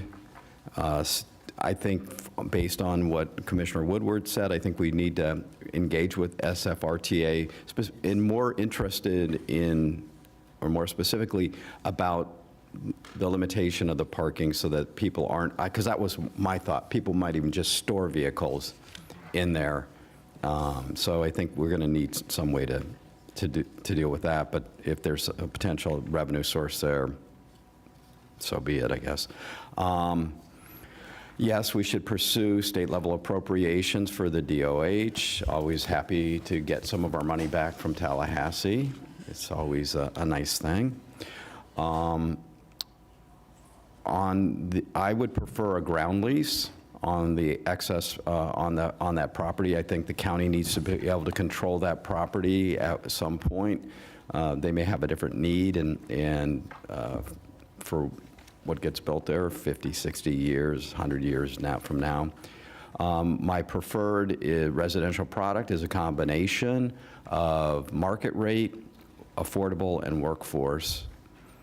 And I'm not sure about your question about lease or ownership.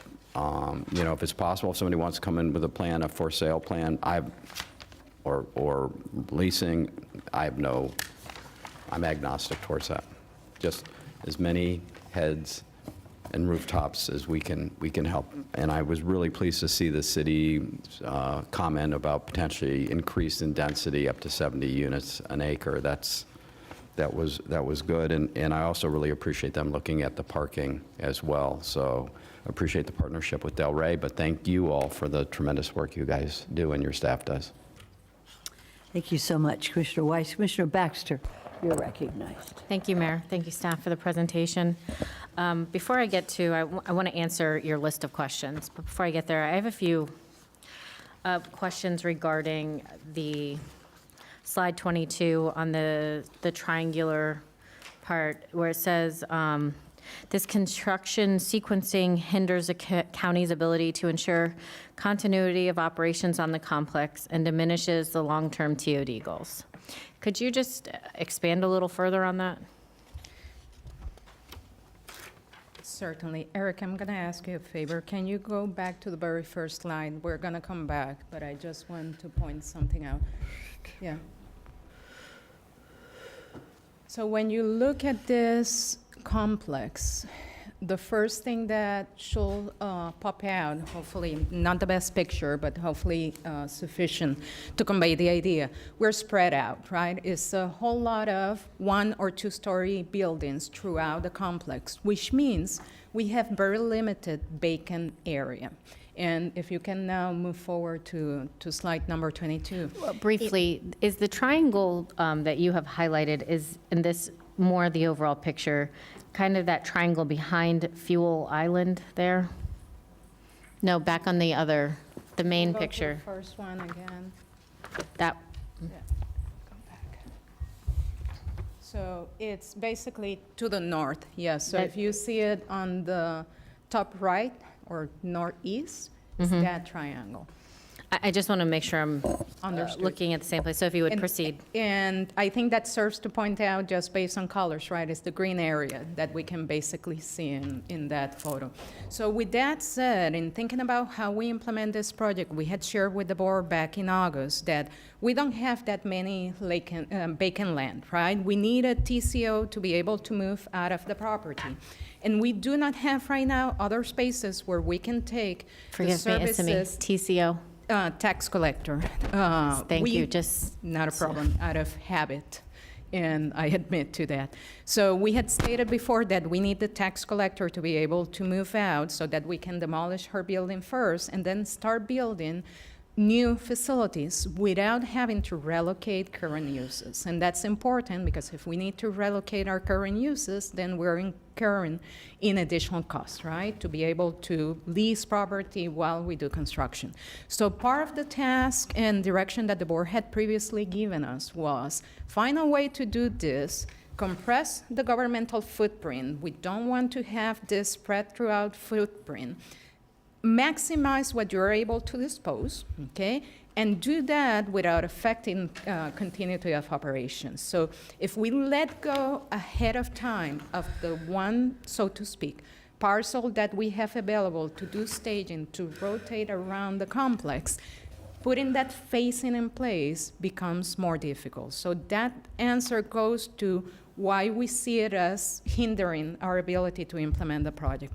The second comment that we made during the presentation was that we see it also as diminishing value in the long-term transit-oriented development approach. Why? Because in our meetings with the consultant and the city had conveyed to us and to our consultants that they have a preference for what I'm going to call, and please jump in if needed, a block structure development, right? That it will provide for connectivity for pedestrians, for bicycles, for cars, right? And when you're carving out not a piece of that land, not taking into account the bigger scope of how that entire parcel is going to behave, to an extent where we will argue we're losing that comprehensive outlook on the property. And that's what we meant with the transit-oriented development. And Eric, you are our planner. Sure, I'll add a few things to that if I may. The image on the screen is the conceptual view of what we have identified as the area for private disposition. Looking at the lay of the land as it exists today, the unsolicited proposal is a logical response to the layout of the existing built environment. However, it's not laid out to show the impacts of the future disposition and the impacts that would have on the image that's now on the screen. So basically apply that triangle to what you see here, and you're losing a building, we're encroaching into the tower, we're losing the Palm Tran facility abutting the train tracks, you're losing that grid pattern that the city is looking for.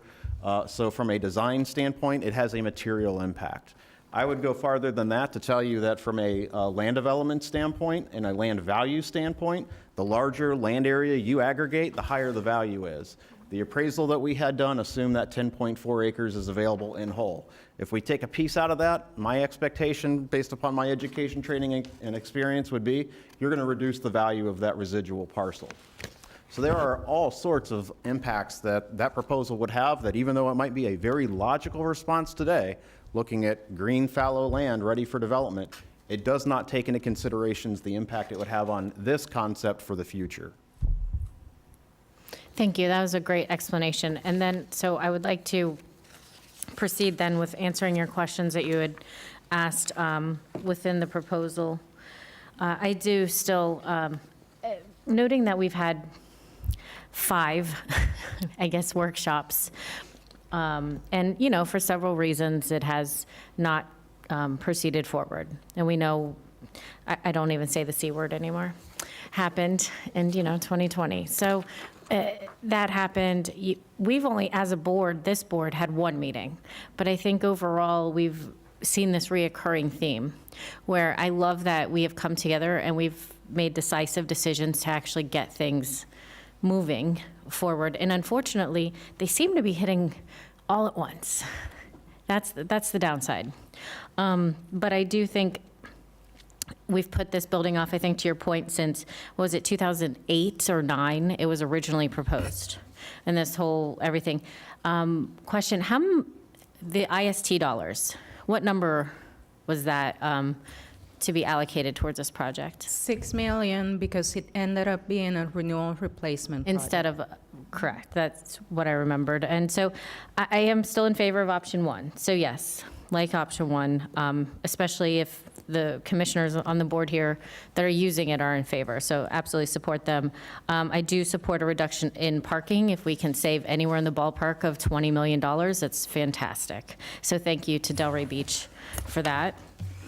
The 40,000 square foot shell space, I think we're seeing growth numbers of our population in this county at, I think, rates we never thought possible. So I think that's a very smart plan to develop shell space. Bonds, yes, please. Bonds would be a great way forward. I love the idea of working with a transportation agency to help with any sort of funding.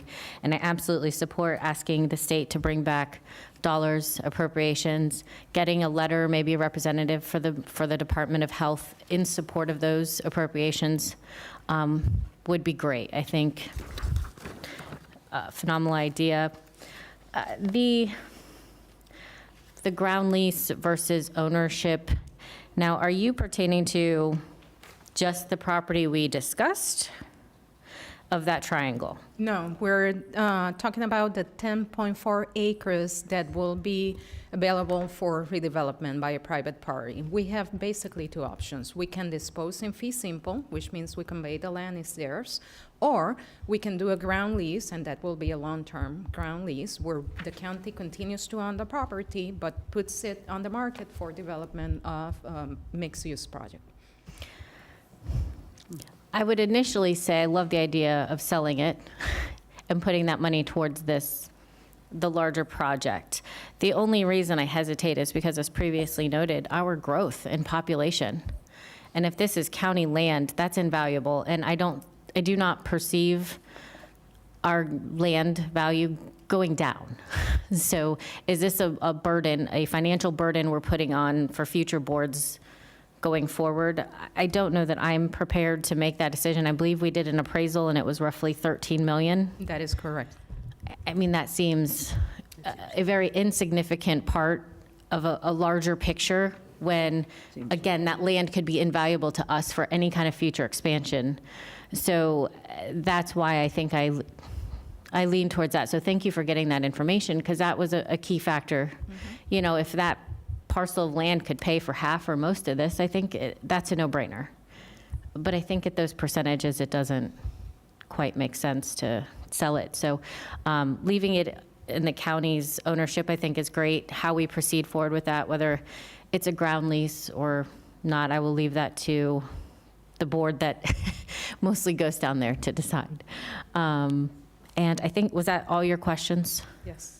Oh, and you had said potentially on that, that parcel about a future, do you want us to put out an RFP? Do you want us to, what were you referring to on that? So if we are directed by this board to proceed, since the tax collector will take a couple of years to move out, we will expend our next 2.5, 3 years doing a couple of things: design, permitting, and then we have 2 RFPs that we will need to put on the street. One, to select what we call the private development partner. That's the ground lease, right? Bringing someone that will work with our design consultant to design that second portion of the site, right? It will be a private effort, but at the same time, we have presented to this board before that we recommend that be a coordinated effort, right? We will be relying on the same stormwater systems, on the same area to operate connections, road, right? So we would like it to be a comprehensive approach. So that will be RFP number 1. RFP number 2 will be to select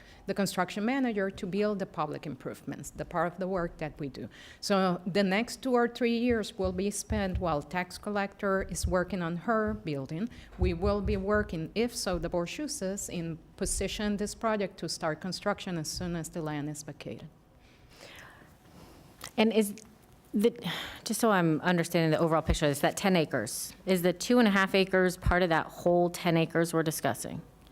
And so what you're suggesting against is chipping out a part of it, if I understood correctly, because it could impact the entire ability of the site, which makes sense. But I would like, I did hear the proposal that was given, and I think it made a lot of sense. We need workforce housing, we need certain things. So yes, to your point of it makes a lot of sense if you're not taking in account the entire picture. But I would like you, staff, to, maybe work with them and see if going forward at the appropriate time, if there's some possibility of that. So 2 comments to that, if I may. The triangle will actually cross both areas. It will fall somewhere in between the yellow or orange and blue, right? So it crosses over, and that goes back to our point of not fragmenting. And second comment will be, we have had communications with Mr. Michael, his legal representative, and we have conveyed to them, if this project were to move forward as directed by the board, there will be an opportunity for your client to come to the table and propose as part of that RFP process. And I think that's, fair, instead of, jumping ahead or skipping, to your point, because unless you suggest otherwise, I think that makes the most sense. Okay, so, and that's it. Thank you, everyone. Thank you, Commissioner Baxter. Vice Mayor Marino, you're recognized. Thank you, Mayor. Okay, a couple of things. I see us doing a ground lease. Look at it as a P3 partnership, look at it as the county contributing the land to the development process, so basically a builder can build those units less expensive and stay within, but my caveat would be affordable workforce housing if we're going to be doing the land lease. So, we're trying to design this as a TOD, a transit-oriented development. Put the folks there that are going to be using Tri-Rail. So I see a partnership and keeping where the county would be doing a land lease. If we were to move forward today, if board direction said, yes, let's do this, option 1, smaller footprint for parking, when do you actually see completion? Construction. Completion. Full buildings up, knowing that we will not start construction until 2027. I will say we are 3 or 4 years out, so 2030, 2031. Do you agree? Okay. We'll be gone. So let's not dilly-dally any longer. As for parking and charging for parking, overnight parking, I don't see that as an option for a couple reasons. One is if we do some sort of metered parking, now we have to build the meters in and now we have to staff it. What I'd rather see is signs that say no overnight parking, cars will be towed, so we discourage people from parking in this parking lot versus taking their car to quite frankly, Uber to there, and then you don't have to worry about parking to begin with. But I don't see the added cost of building ticket takers and then having to staff that. So I would not be in favor of charging for parking, but with that caveat: no overnight parking, cars will be towed. And I think with that, I'm in favor of moving forward today with option one with the reduced parking. The reduced parking saves us about 10%. So I think that's something very doable. I do see as I said, doing a ground lease, because then if we convey it to a developer who is going to caveat of workforce affordable housing on that property, which is something that we need to do, and within the TOD, that's why you do a TOD. So what else was left on the list? Bonds. There you go, bonds. Thank you. Thank you so much, my colleagues. Thank you, Vice Mayor. And I have, Commissioner Woodward, go right ahead. Sorry, I was just going to agree with everyone, except for also focusing that the transit-oriented development on the private side does have commercial retail options for coffee shops, whatever. That's going to be their potential for generating some revenue that the market rate apartments normally would. We should replace that with commercial. Plus, it just needs it. So. Okay. Any other comments or questions by the Board of County Commissioners? Okay. I think I have just a couple of little things here. I agree with what everybody said. I'd like to, however, explore two things. One would be to use, and I'm really looking at Commissioner Woodward, to explore the possibility of using a compressed parking garage for use for the airport, so that if somebody, to encourage people not to drive their cars to the West Palm Beach Airport. But what if, and I'm just throwing it, what if they could park their cars, long-term parking at this parking garage? Of course, we, the county and the airport, we all share the fees. And then they could take that train directly to the airport and use this parking garage as long-term parking. I'm going to get to, is that possible? And then I'm going to get to you, Vice Mayor. I'm just throwing these ideas out. Go ahead, Commissioner Woodward. I would just put what Tri-Rail has been doing, and we're expanding right now, is the first last mile Uber Lyft to bring people to the train station or to take them home, which, Tri-Rail is the best way to get to the Miami airport. We're working on it for Fort Lauderdale and PBI, but we don't really want people to park their cars for airport. We do subsidize Uber and Lyft rides to and fro, just because the parking, it's better served for our daily commuters. Okay. So that's just wanted to throw that out. That's been a problem in a few of our airports where it's used instead of, because it's much cheaper, well, free in most cases, but the Uber and Lyft is a better option. I think it is too, probably. Vice Mayor Marino, would you going to add to that as well? It was an idea. No, I'm just that way to encourage more use of the rail. I'm just going to reiterate, I don't think the expenses we would have to incur in order to collect fees would be worthwhile. And we don't want to encourage overnight parking because it could become parking storage and whatnot. So signs that say no overnight parking, cars will be towed, and obviously with Tri-Rail, same as Brightline, you encourage that first mile, last mile of an Uber.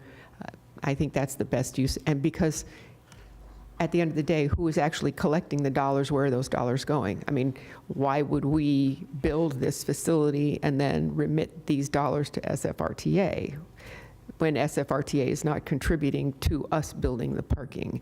And so I would be totally against charging for parking. I am for signs that say no overnight parking, cars will be towed.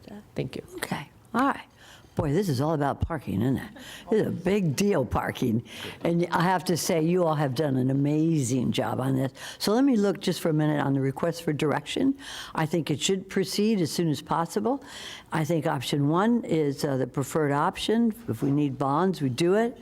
Whatever we can get money from the state, we should, definitely, and I think we can. And I think private development on the property, I never like to sell county property. I like these long-term leases, but I like to hold on to our property, and I think that this may be something you could discuss, but I like to hold on to the property. And so lease is always right there, and the development of the 2.5 acres, it sits, I've been here because I have an office here, and so I know this area very, very well. And by the way, I have a wonderful parking spot, so I'm all about the parking. But there's that 2.5 acres that sits right next to the new design district, which I would encourage my colleagues to go visit.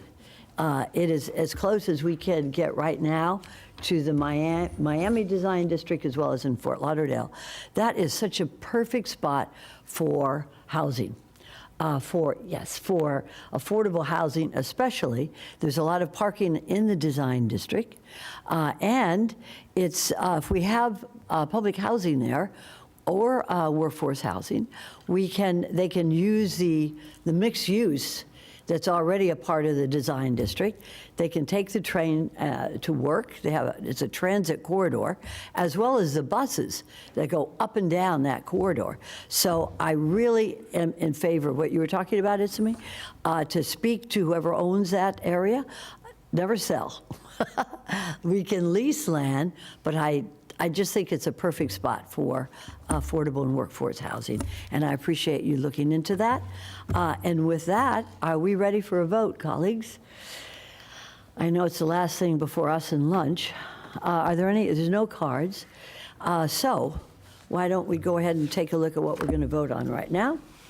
Madam Mayor? Yes, of course. I think we all individually gave direction and votes. Were you guys tallying, or do you need us to repeat? Do you need a? We were. I'm looking at Madam Clerk or Kaufman. How do we proceed on this? Because I think we're. Yeah, this was direction. It wasn't a vote. So as long as facilities is clear on their going forward direction, are they? And I'm going to let her sum it up. Right. That's a very great briefly. idea. We are moving forward with option number 1 with shell space, issuance of bonds, pursuing a ground lease for disposing of the property as ground lease, not conveyance. We are authorized to pursue contributions at the state level for Department of Health and SFRTA. We will not enter into agreements that provide for charging of parking fees in the garage as it relates to transit uses. A mixed-use development for the 10 acres continues to be the priority, considering affordable and workforce housing products. And then we have also been directed to consider in the design process the possibility of designing that garage so that future repurposing is possible if it were not to be needed in the future. I believe that to be our direction. If I may. Bonding. And the parking reduction. Right. Yes. Also, if I may, does that include the 2.5 acres that is adjacent to the design district? No. Exactly. So Is that part of the 10? it's for- included in the 10. Okay, for affordable and workforce housing. Perfect. I think does anybody have any issues with what was just stated by Isami? Very good. All right. You've got direction. Thank you. Appreciate it. Thank you. And the clerk got that all down, I'm sure. Okay. We're almost done with 6A, Commission District Appointments. Seeing any? Seeing none? Moving on to staff comments, administration comments. I'd just like to thank the board for their direction on this project. Very good. County Attorney? None. Commission comments, we'll start out with, to my right, Commissioner Baxter. Thank you, Mayor.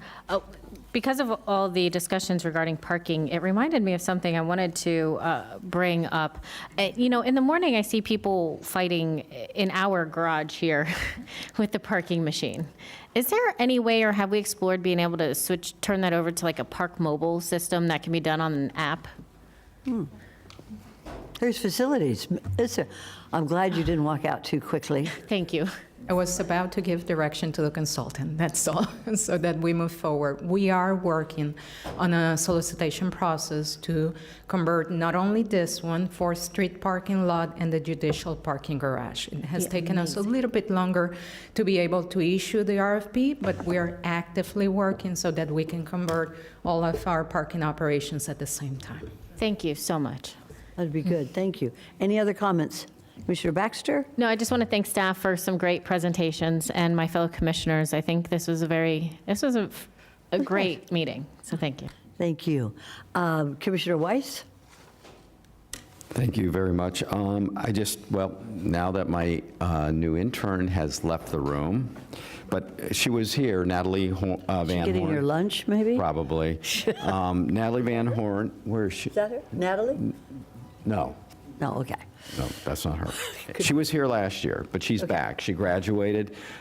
She graduated high school this year, so she's going to be back in our office again, and she will be attending UF in the fall. So look forward to having her back. And I've got another new interns also starting later this week. So, but that introduction will come at another meeting. Well, thank you very much, Commissioner Weiss. Commissioner Woodward. Thank you, Madam Mayor. I agree this was a good, productive meeting. I would like to wish everyone a happy Father's Day and all of us who are so fortunate to have our fathers. And also my husband, happy anniversary tomorrow. It's 25 years. So thank you. Newbies. Commissioner Barnett. Thank you, Mayor. Congratulations, Marcy. Commissioner Woodward. It's hot out there. I think it was discussed about putting out a heat index. Was that done? I didn't see it. Yes, we did a press release as well and reminded people of what to look for in the heat and stay hydrated. I don't have it here in front of me, but yes, there was a press release. I know a few people close to me have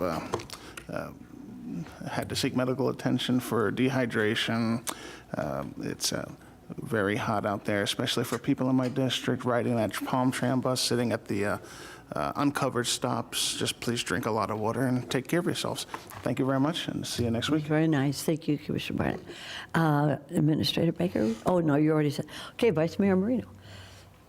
Thank you, Mayor. Actually, we'll see everybody back here at 2 o'clock, 2 right? o'clock, yeah, we'll be here. Okay. Looking forward to more budget talk. What Marcy said about Father's Day, I'd like to wish my dad his 67th Father's Day. My dad will be 93 this summer, so happy Father's Day to all the dads out there. And with that, we'll see everybody at 2. Thank you. And thank you. I think it was a very productive meeting, I think, because we speak up easily, and it's nice to almost chime in on any ideas that we all have, and I think we're all free to do that. I want to thank our attorney to my right to keeping us on the right track, especially the mayor on the right track. And I want to wish my husband, Peter, a happy Father's Day. He's got a lot of kids. And my dad, unfortunately, is not here, but if he were, I would wish him a big happy Father's Day. So we will be back here at 2 o'clock. We'll see you all then. Stay tuned. Thank you. Same bat time, same bat channel.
They just transferred it all to the next year. They're allowed to do that. They're allowed to do that, but that's only the service and activity fee. That clause is not in these other fees. And again, the transportation fee says it shall be based on reasonable cost. So that is literally, you must spend. Where exactly is that provision you're citing? What provision is that exactly? On the transportation access fees? Yeah. Because that's not an R. 100.2414. There's a lot under that. Is it an R? Is it an R? Are you saying it's an R? Because that's where it talks about transportation access fees. I'm just looking for the language that you're citing, and I'm not finding it. I'm sorry, what I have in my brief is in 14. Well, I mean, I'm asking what's in the statute. No, that's, my brief about the statute. I've got 14, and I guess there's subsections under that. Well, subsection R says, it refers to traffic and parking fines, charges for parking decals, and transportation